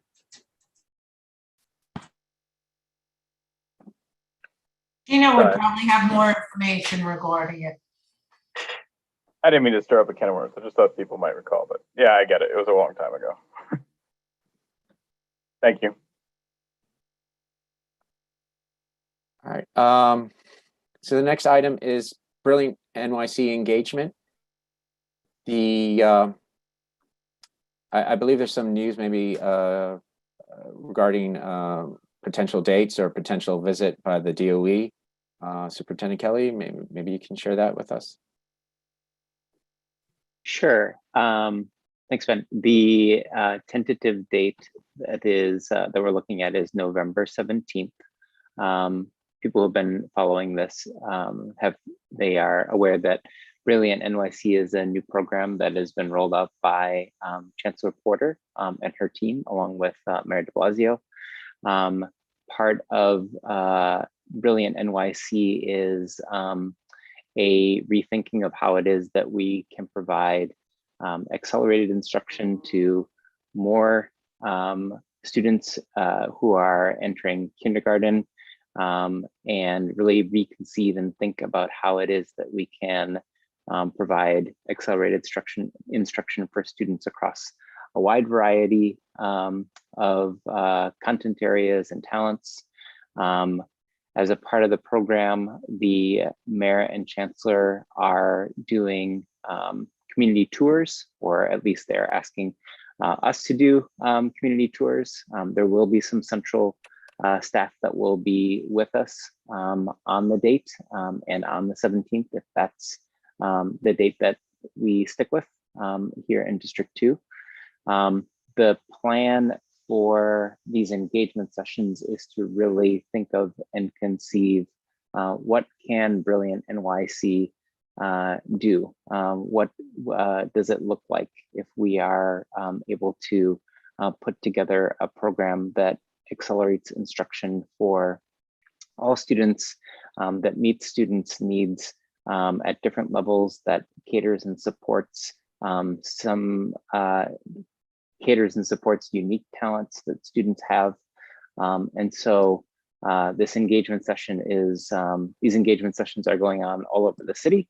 I think there's probably been 4 or 5 that have been completed so far, but they're trying to hit every single one of the 32 districts in the city before the end of November. And so we are looking at November 17th, and I've talked with some community members about this, about how it is that we could structure and create a session that would be productive for everyone. And so I will be able to share more at our November 9th open meeting, and more as more details are rolled out and we begin to flesh out the details of the actual event.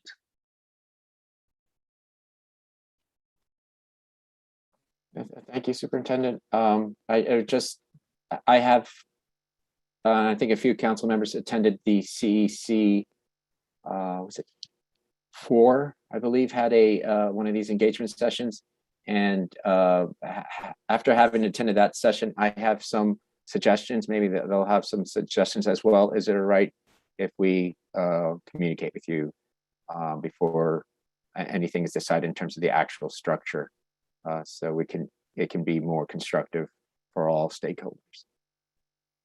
Yeah, if you don't mind me just saying one more quick little thing about it, is that, you know, every single community is different, right? Every single district is demographically different, and it is certainly different when it comes to programs that serve, current programs that serve students who are gifted and talented. And so, I think that these forums are really meant to be spaces in which, some of the unique ideas and thoughts that are happening in different districts are allowed to, come out and share and help to formulate the model for what brilliant NYC could look like. I mean, we have districts in our city that have 0 gifted and talented programs, and there is, and I think that having attended not just the CEC meeting in October, but parts of the engagement session that was sponsored by CEC, I know that there is a feeling that there are students who, that accelerating learning for more students than are currently just served in gifted and talented is something that is a vision that is that a lot of people can sign on to. And so, I look forward to pulling something together and to communicating with the CEC members. And I would love to hear your thoughts about how we can make that as productive a session as possible. Danielle, you have your hand raised. I just want to share, since you are, Kelly, since you are here representing the superintendent on this matter, I think my frustration with now that the plan has been rolled out, now the engagement starts, for me, it really seems too little too late, and just kind of a PR movement to address the issue of engagement that has been raised by proponents and by people who are against the GNT program. And it's very hard for me when there is already a view of how this is going to work, and it's going to be accelerated for all, and a dramatic change from how the program currently works now that the engagement is going to start, and particularly when I think our council has been asking for a discussion on this issue for a lot of time, with resolutions passed and even before we joined the CC. So I know that's not personal to you, but CC, but I need to share this, because otherwise I will not be doing my job as a council member.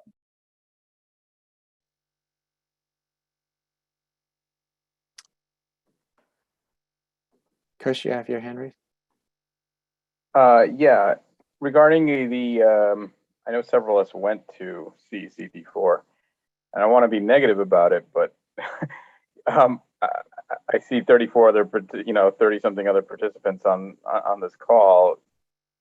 Can we share some of our feedback from that? Because I do think it's important that the community be aware of it. And I appreciate, Kelly, what you said, that districts are different, but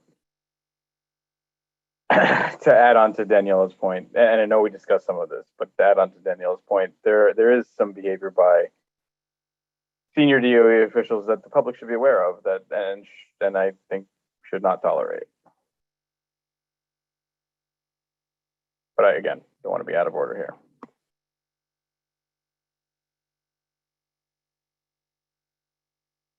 Sorry, that was a question to you, Ben. Oh, I'm not exactly sure what you want me to answer, though. If you had it as an agenda item, I guess. Yeah, it's an agenda item. You have, you're a council member. You have the right to speak. Okay, so then fine, I'll share. And some of this I'll disclose that we shared with our superintendent Kelly McGuire earlier today at the CECD4 meeting, which several of us attended. D4, yes, correct, yes, D4. This is what I saw, and this is what I think is not helpful. I know communities are different, but to add on to some of Daniela's points, what I saw is that there was an engagement. There was cheerleading for 45 minutes on this brilliant new plan, which I don't find so brilliant. Then there was chat turned to some of our other points early tonight. There was chat turned on, and it was promptly shut off because of supposedly offensive behavior, which I did not see as offensive. It was probably a spirited discussion on race and several other matters, to many of the points that we've discussed before. Yeah, chat was shut off. People were shunted into breakout rooms where I think they felt further silenced, and then they were allowed to speak. And only three, maybe four parents were allowed to speak at the end of this. That's how that session went. There are other communities that have had similar experiences. I know, and props to Kelly. I know he has I don't know what he has finally in mind, but I know he has a very different vision in mind. So I thank him for that. But yeah, again, like Daniela, I think it'd be remiss if I'm not disappointed in senior DOE officials in this matter. And I would like to go publicly on the record for that, on that. And I hope, I think Chen has his hand raised. I'm guessing he's going to have more to say on the matter as well. Chen, you're muted. Yes, thanks. And thanks, Superintendent McGuire, for bringing that up. And I think as a council, we work together to set the format and the structure of our engagement as much as possible. I know that you are working on behalf of the DOE, so you might have some limitations, but we'll speak our minds and we'll try to come to some compromise as to what's the best, how we can get something together to present and get more of engagement. I did participate. I jumped on the D4. Brilliant. It's an engagement in quotes. It's really hard sell marketing program. They used a method called the Delphi method, which is an unethical process, which looks like they're getting engagement from the audience by putting them in breakout rooms by moderators who have the exclusive right to take notes and then represent what the breakout room participants say, and then they so happen to always agree with the presenters of the plan, whatever that plan is, whether it's the integration plan in District 15 or the Brilliant NYC plan, because that certainly was used in District 15, and they try to use that in District 28, that same methodology. I even went to as far as taking a photo within my breakout group, getting hands raised of people who support GNT, so to provide some evidence that at least our breakout group didn't supported the GNT, not the Brilliant plan, in case it came out. And then, as noted, the chat was shut down after many people, the parents who voiced the support for GNT, and they only let 3 parents speak, only let public speakers speak, and they cut them off and so forth. And most of it was a lecture from senior DOE officials on the merits of Brilliant, and it's not engagement. It's a marketing tour. So I hope that we will have the ability to get more engagement, whether families are in support of Brilliant or against Brilliant. It doesn't matter, but we need to put 80% of the time should be the public speaking instead of someone's hard selling the plan. Thank you.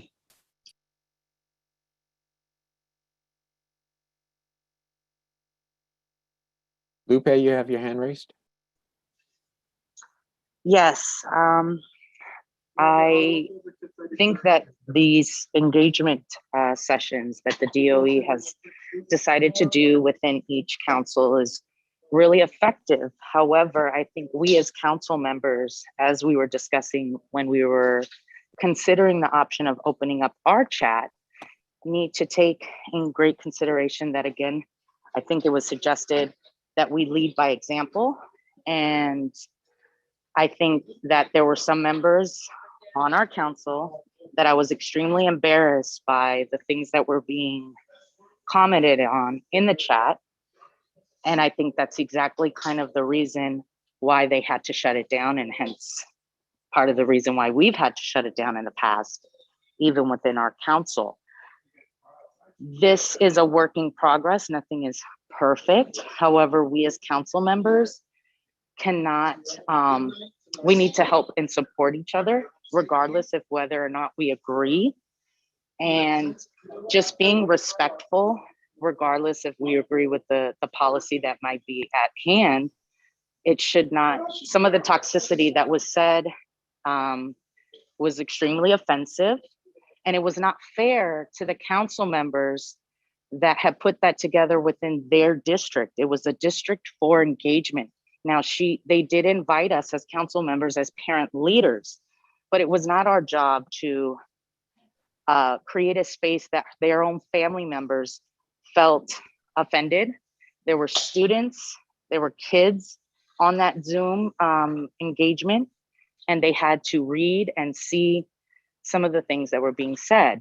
And I think it's really up to us to be bigger people and be the adults of the matter and show respect and not have to send misinformation. I think a lot of what the problem with that, what CECD4 had, was the misinformation that was being spread by our council members in regards to Brilliance NYC.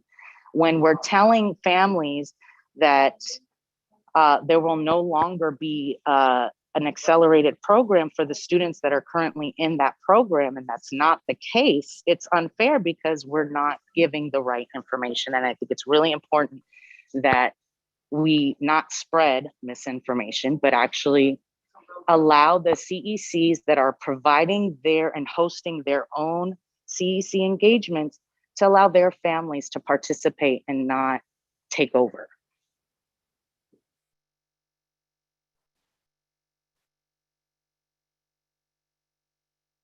I have to respond to this because I was at the meeting. I was not on the chat.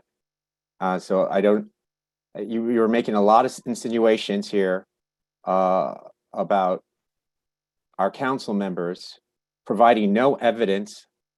I don't know for what purpose you're trying to intimidate council members from speaking. I don't understand that. Not at all. I let you speak. It's my turn. And it was an open meeting to the public. It was hosted by CEC4, but it was open to the public. They chose to have a chat. That was their decision. They chose to close the chat. That was their decision. But to insinuate that our council members said things that were offensive without providing evidence of the fact, I think that's offensive to our council members who participated in the event. If you're stating about misinformation, if you have information, then you share it, but please do not insinuate, because that is unfair to those who participated. And I would expect more from council members when discussing the activities of other council members who were attending a public meeting and representing our constituency, our constituency is being impacted by this new policy change. And actually, I think we should be, council members who do attend meetings such as this should be congratulated for attending and taking the time and effort to represent our community. And Kush, you had your hand raised. Yeah, I got to take great offense to what you said, Lupe. First of all, I believe it is DOE senior management that is misrepresenting. When they say that current students will be unaffected, that's BS, plain and simple. Anderson, Nest, Tag, who is a D4 school that was represented at the event, and one of the parents who did speak up was specifically from that school, who himself expressed being silenced by D4 district leadership and whoever else was hosting that call. As they pointed out, when you decide not to have a pilot program, not to have a long phase-out program, you are effectively shutting down a school. You have impacted the enrollment in that school immediately, after already having impacted the enrollment in that school for more than a year with indecision and innuendo that it might be closed down, on top of COVID, which is not people's fault, but you have absolutely impacted that school. And to say that TAG is not being shut down as it exists, to say that Anderson is not being shut down as it exists, to say that Nest is not being shut down as it exists, which, by the way, several of our D2 families attend in hundreds, is absolutely patently false and a misrepresentation by senior DOE officials. Plain and simple.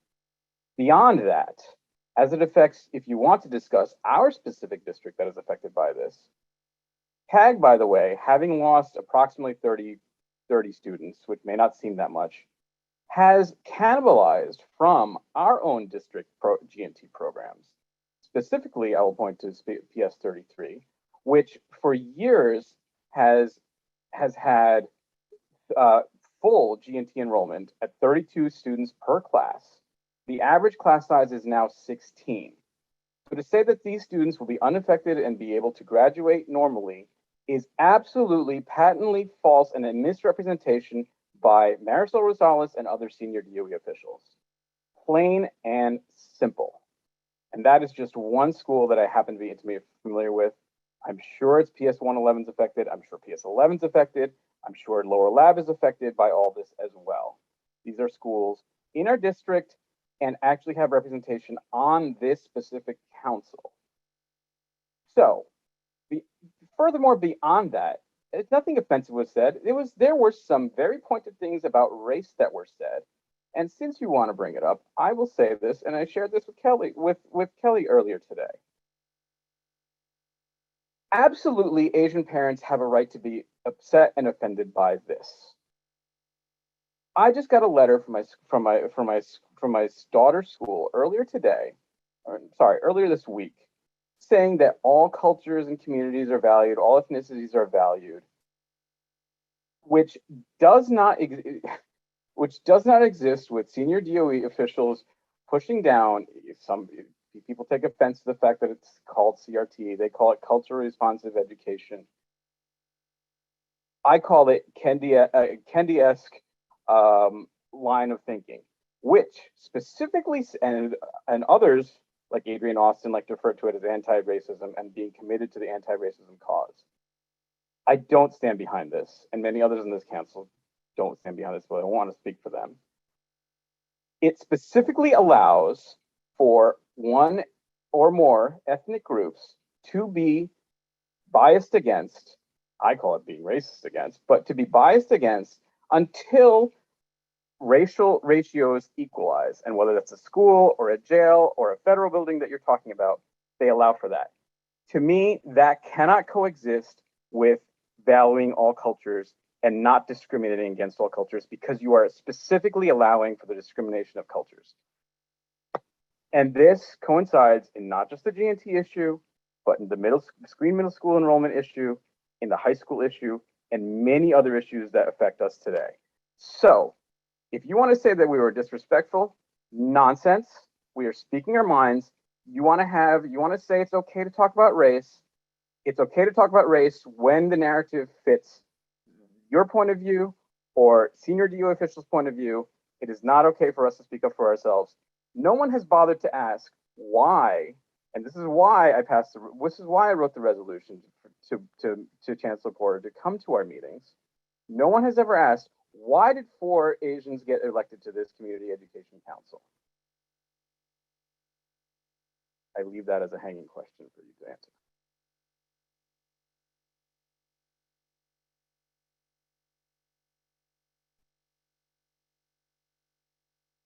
This is the last round of discussions on this topic, on agenda item. Lupe, you have your hand raised.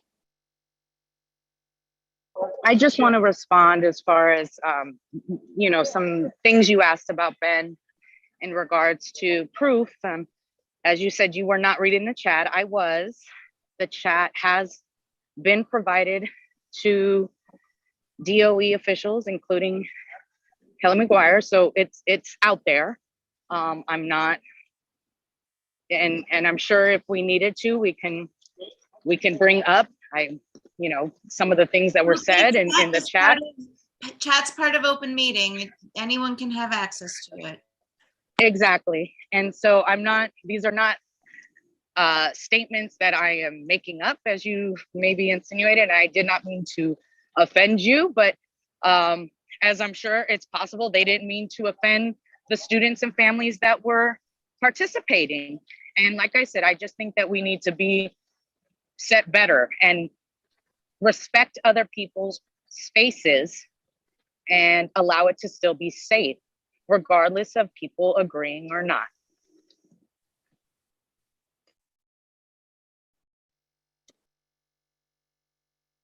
Are there any other council members that'd like to speak to this? Yes, Robin. I just want to add on, I was at that meeting, Lupe, and I take offense to, and I was part of the chat, and I am positive that nothing I said was offensive, but I did speak for our constituents. I spoke for our school. I'm very passionate about our school, PS 33, and our school, I think this was an issue and it was questioned and doubted. Our school will fail.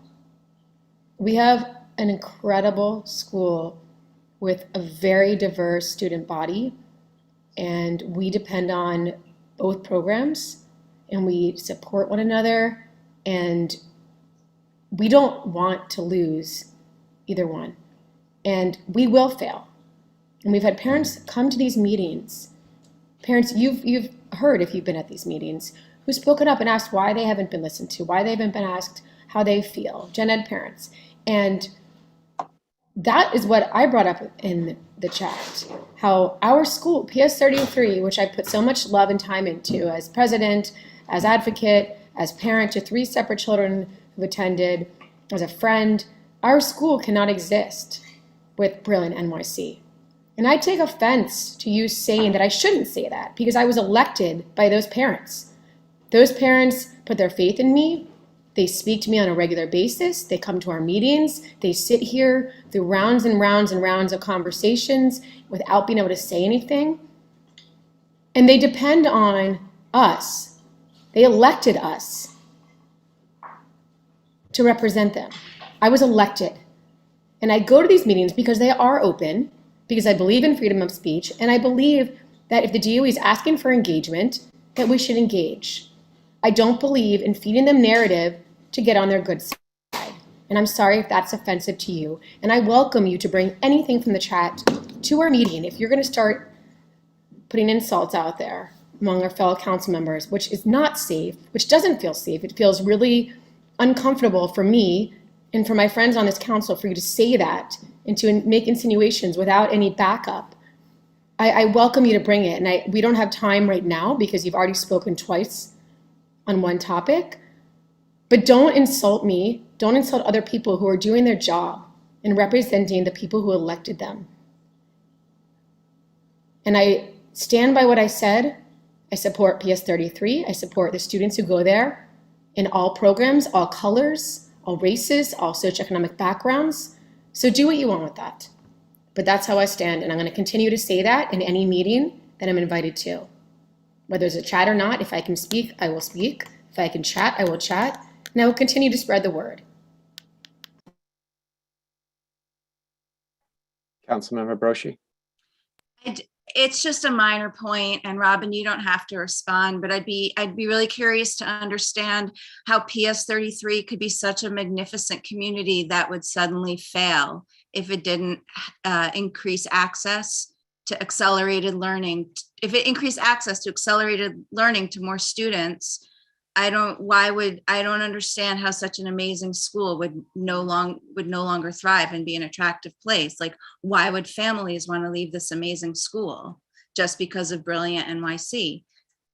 But maybe we could talk about that another time. I realize it's not germane to this conversation.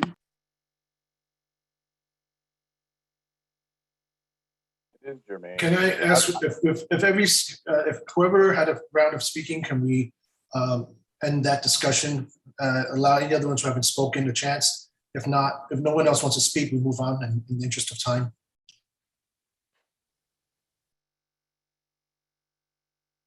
All right. Well, if you want to speak to that point, Robin Kelleher, you have the Missions and Diversity Committee update. You can choose, that's item 17, if you want to choose to speak on this or give us an update. Well, I think I Updated, Fire Stenbar is raising her hand right now. She's from PS33, Robin Broshi, to answer your question about our school. I think you were questioning how it could be magnificent and still struggle by losing more than half its population. I think that's kind of a no-brainer, but Fire did speak at our committee meeting. I wish you had attended, but Fire was there, and she's the vice president of our PTA, and her daughter's in the gen ed department. And she specifically asked why no one was reaching out to them, why no one was questioning how they felt about the G&T program. And she made a very strong point, which I feels very compelling and really moved me, that our school shares so many resources. We share TAs across grade. We share all enrichment programs. We share recess. We share lunch. We're together at gym. We're together at dismissal. We have following on Friday. I don't think I've ever been to an event where Fire is not. Our kids are friends, they know each other, and they don't want us to leave. They don't want our younger siblings to not attend because the program that they had hoped to attend is no longer there. So I don't quite understand how you could not understand how the program will fail if all of a sudden more than half of the kindergarten is not invited back, or if they're invited to come out of their zone to attend a program that is offered across the street. It just seems very obvious to me. So our community update, our update from our committee, we had at one point, as Kaushik mentioned earlier, over 400 people. People came and went. We had people watching our YouTube. Parents were very outraged. And we felt at the time that it was possibly our last attempt to reach de Blasio, since he had said he would make an announcement by the end of the month of September. People showed up in numbers, and they had a lot to ask and to say. And surprisingly, we didn't have him attend. We didn't have Porter attend. And parents had very strong thoughts about what should happen to the Gifted and Talented program and what would be happening. At the time, we didn't know about Brilliant NYC or the DOE's attempts to engage all districts before de Blasio was leaving in a couple weeks. So we learned about that afterward. So I guess combined with our committee meeting and what has happened since, what we're getting from parents is that it feels like this Brilliant NYC and the attempts at parent engagement is very disingenuous, because when we do attend, we're criticized. When we speak out for the parents who represent, we're criticized. If we don't believe wholeheartedly in Brilliant NYC and we defend the programs that our children attend and schools where our children attend and the parents that elected us, then we're criticized. So parents that we've spoken with, for the most part, I'll let Kaushik answer this, would like to hear from the DOE about more than just Brilliant NYC. They would like to hear from the DOE about the questions they have asked, the issues they've raised, the letters we've written, the resolutions we've passed, and the meetings we've held. Kaushik, would you like to add to that? Yeah, I mean, sure. I'll add another point. I mean, yeah, great.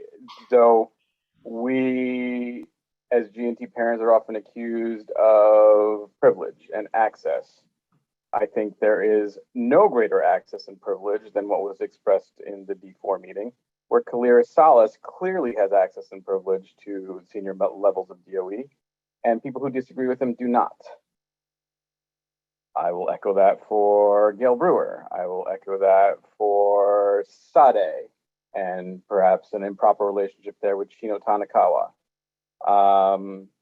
So many more examples. But you want to talk about access and privilege? That is access and privilege. It doesn't work. It doesn't work when you don't engage. You release a program that you don't engage any of the stakeholders that were affected by this. And that includes G&T principals, G&T parents, G&T students, G&T PTAs, SLTs, and CEC members that might represent these schools as well. It's just ridiculous.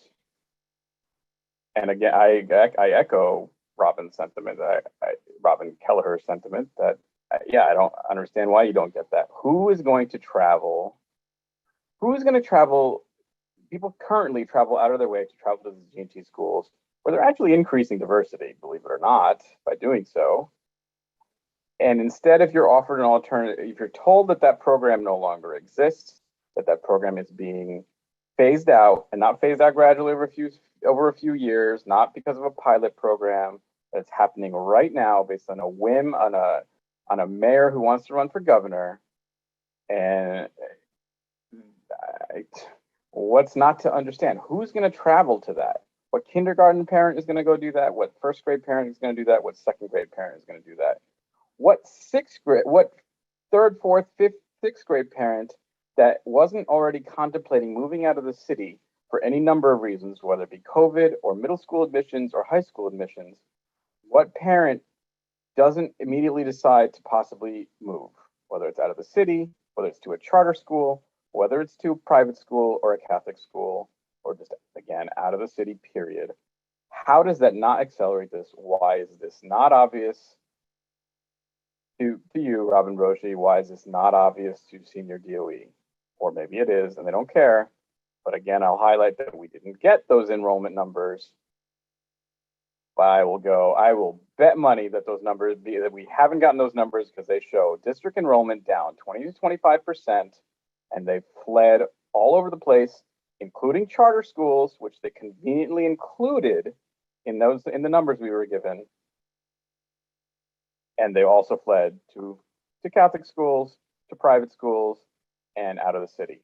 And by the way, this program that everyone thinks is so equity oriented, you have just handed the monopoly to accelerated education to private schools.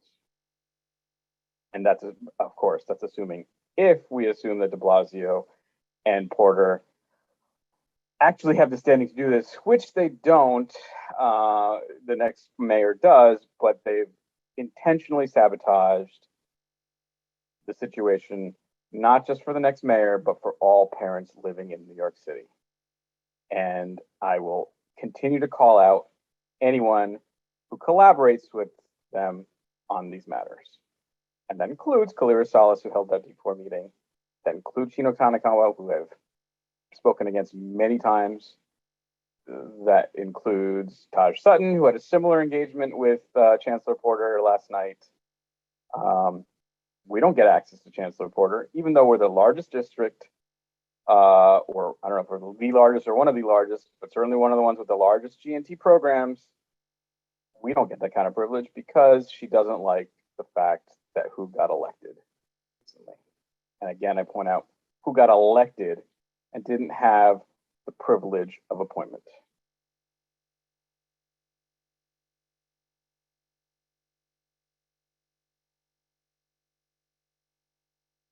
Chen, you have your hand raised. Yeah, thanks. I just want to say quickly, it's regarding the great, I want to thank Kush and Robin Kelleher for organizing an incredible parent engagement session on G&T, whether you agree or not. So many people came out and so many people were able to speak their mind about what they want to see in the education of the children, albeit it's ignored by senior leadership of DOE, Chancellor Porter, and of course the mayor. I want to highlight that, not only does D2, of course, have the most G&T programs because the families, I think, historically fought for it, but we also had many, many families from other districts because we are the beacon of hope for a quality education that's appropriate for kids. And it's not going to be just accelerated or G&T. We had engagement from parents and families from other districts because we were the sole district CEC that had an engagement of this level and this level of openness and allowing families to speak, unlike the stage managed restricted marketing tour that was the D4 marketing session. Thank you.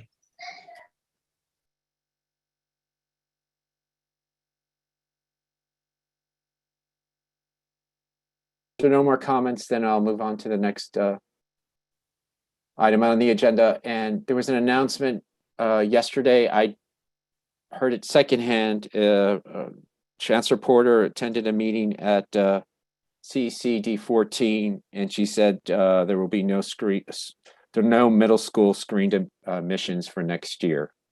I don't know anything beyond that, unless Superintendent Kelly knows something beyond that as well. It was just announced. I know there was nothing sent out officially, but it's so that you can speak with your liaison schools, and I'm sure parents are concerned about this issue. And I just wanted to bring it to the attention of the council. Unless hearsay, I saw that on Twitter as well. Do we have any verification of any of that? I've heard from people who have attended to the meeting, but I haven't heard myself. So it's to me, it's secondhand until I've heard it or seen it official. But council members, please, if you do hear more, please share it with the rest of the council. Thank you. Unless someone wants to speak to that item. Would Superintendent McGuire know more about that? Would you be able to verify if she said that? I don't know anything more than what Ben just shared.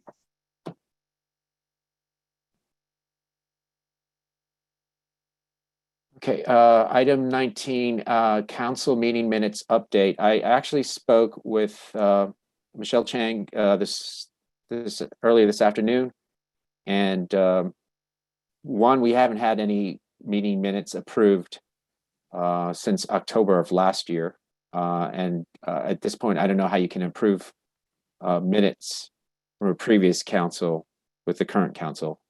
I will discuss that with Michelle and find out from legal. I did find out, Janie, that all that we need to do is when we had an administrative assistant, our last one, Yvette, who was amazing at it, she'd write these long minutes, but that's not required. So all that's required is what you've already compiled in terms of the attendance and what has been voted on and all motions.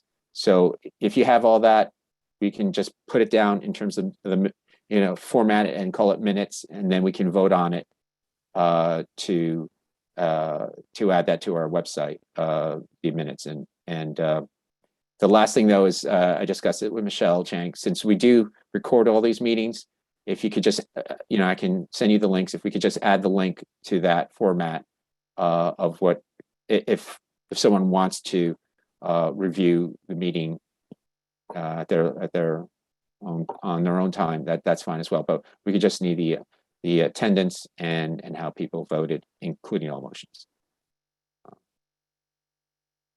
If there's anything else on that part, I will move on to something that Michelle Chang, I discussed with her this. Oh, she just posted something in chat. I spoke with her this afternoon again. It's a state requirement, individual performance reports, IPRs.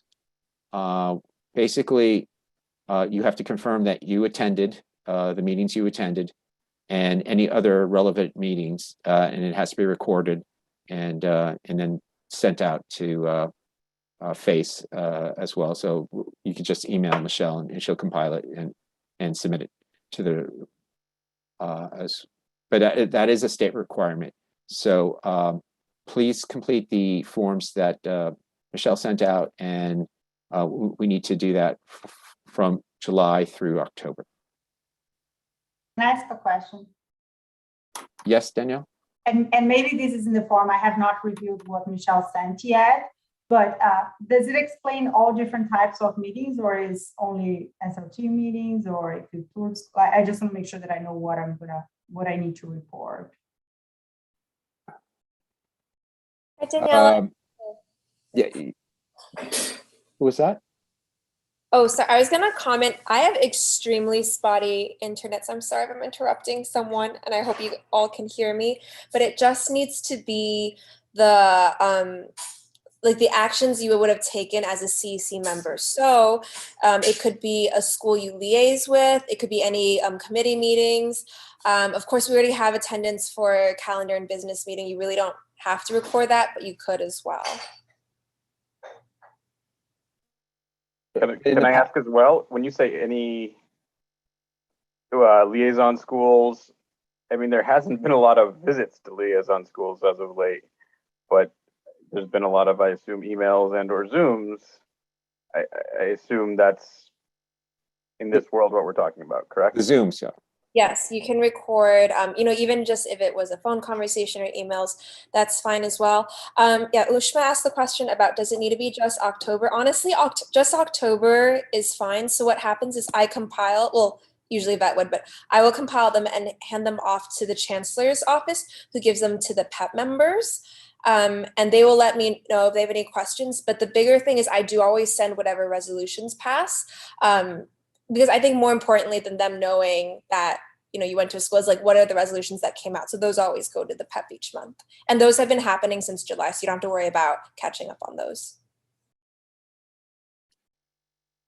Thank you, Michelle. Are there any other questions to that? If not, the next item is new business, and I believe Ushma, Councilmember Ushma, you So had really quickly, in the last 2 years, we've had budget overages, especially because we were in the virtual world and didn't spend any of our babysitting money, et cetera. And we got permission from the DOE to spend it on students in temporary housing. And so I just want to seed that idea. Recently, we had a D2 student in temporary housing who died. And so I contributed to the funeral expenses out of my own pocket because I knew that we'd never be able to do it through the CEC. But I reached out to the CEC member who was the liaison for that school. We talked about it, and she and I tried to work through what any kind of community outreach would look like. It all had to happen very fast because the funeral was happening very fast, et cetera. So just something that I want us to put into the back of our minds, that in the event we end up with any overages, if we would consider what kind of help we can give to students in temporary housing. That's all.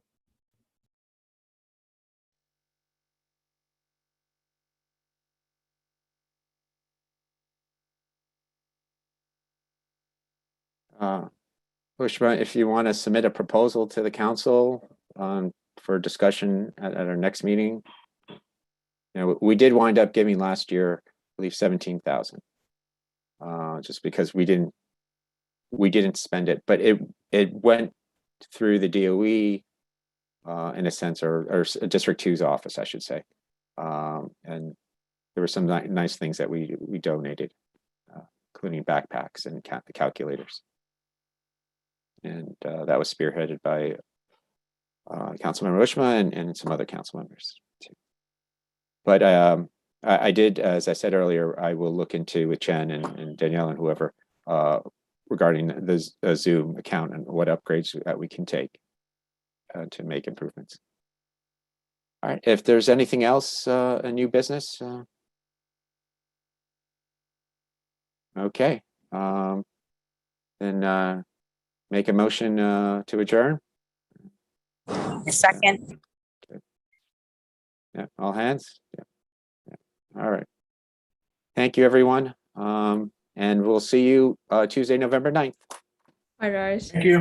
Bye. Everyone. Bye. Night. Thanks, Ben. Thanks, everyone. Bye. Thanks, Kelly.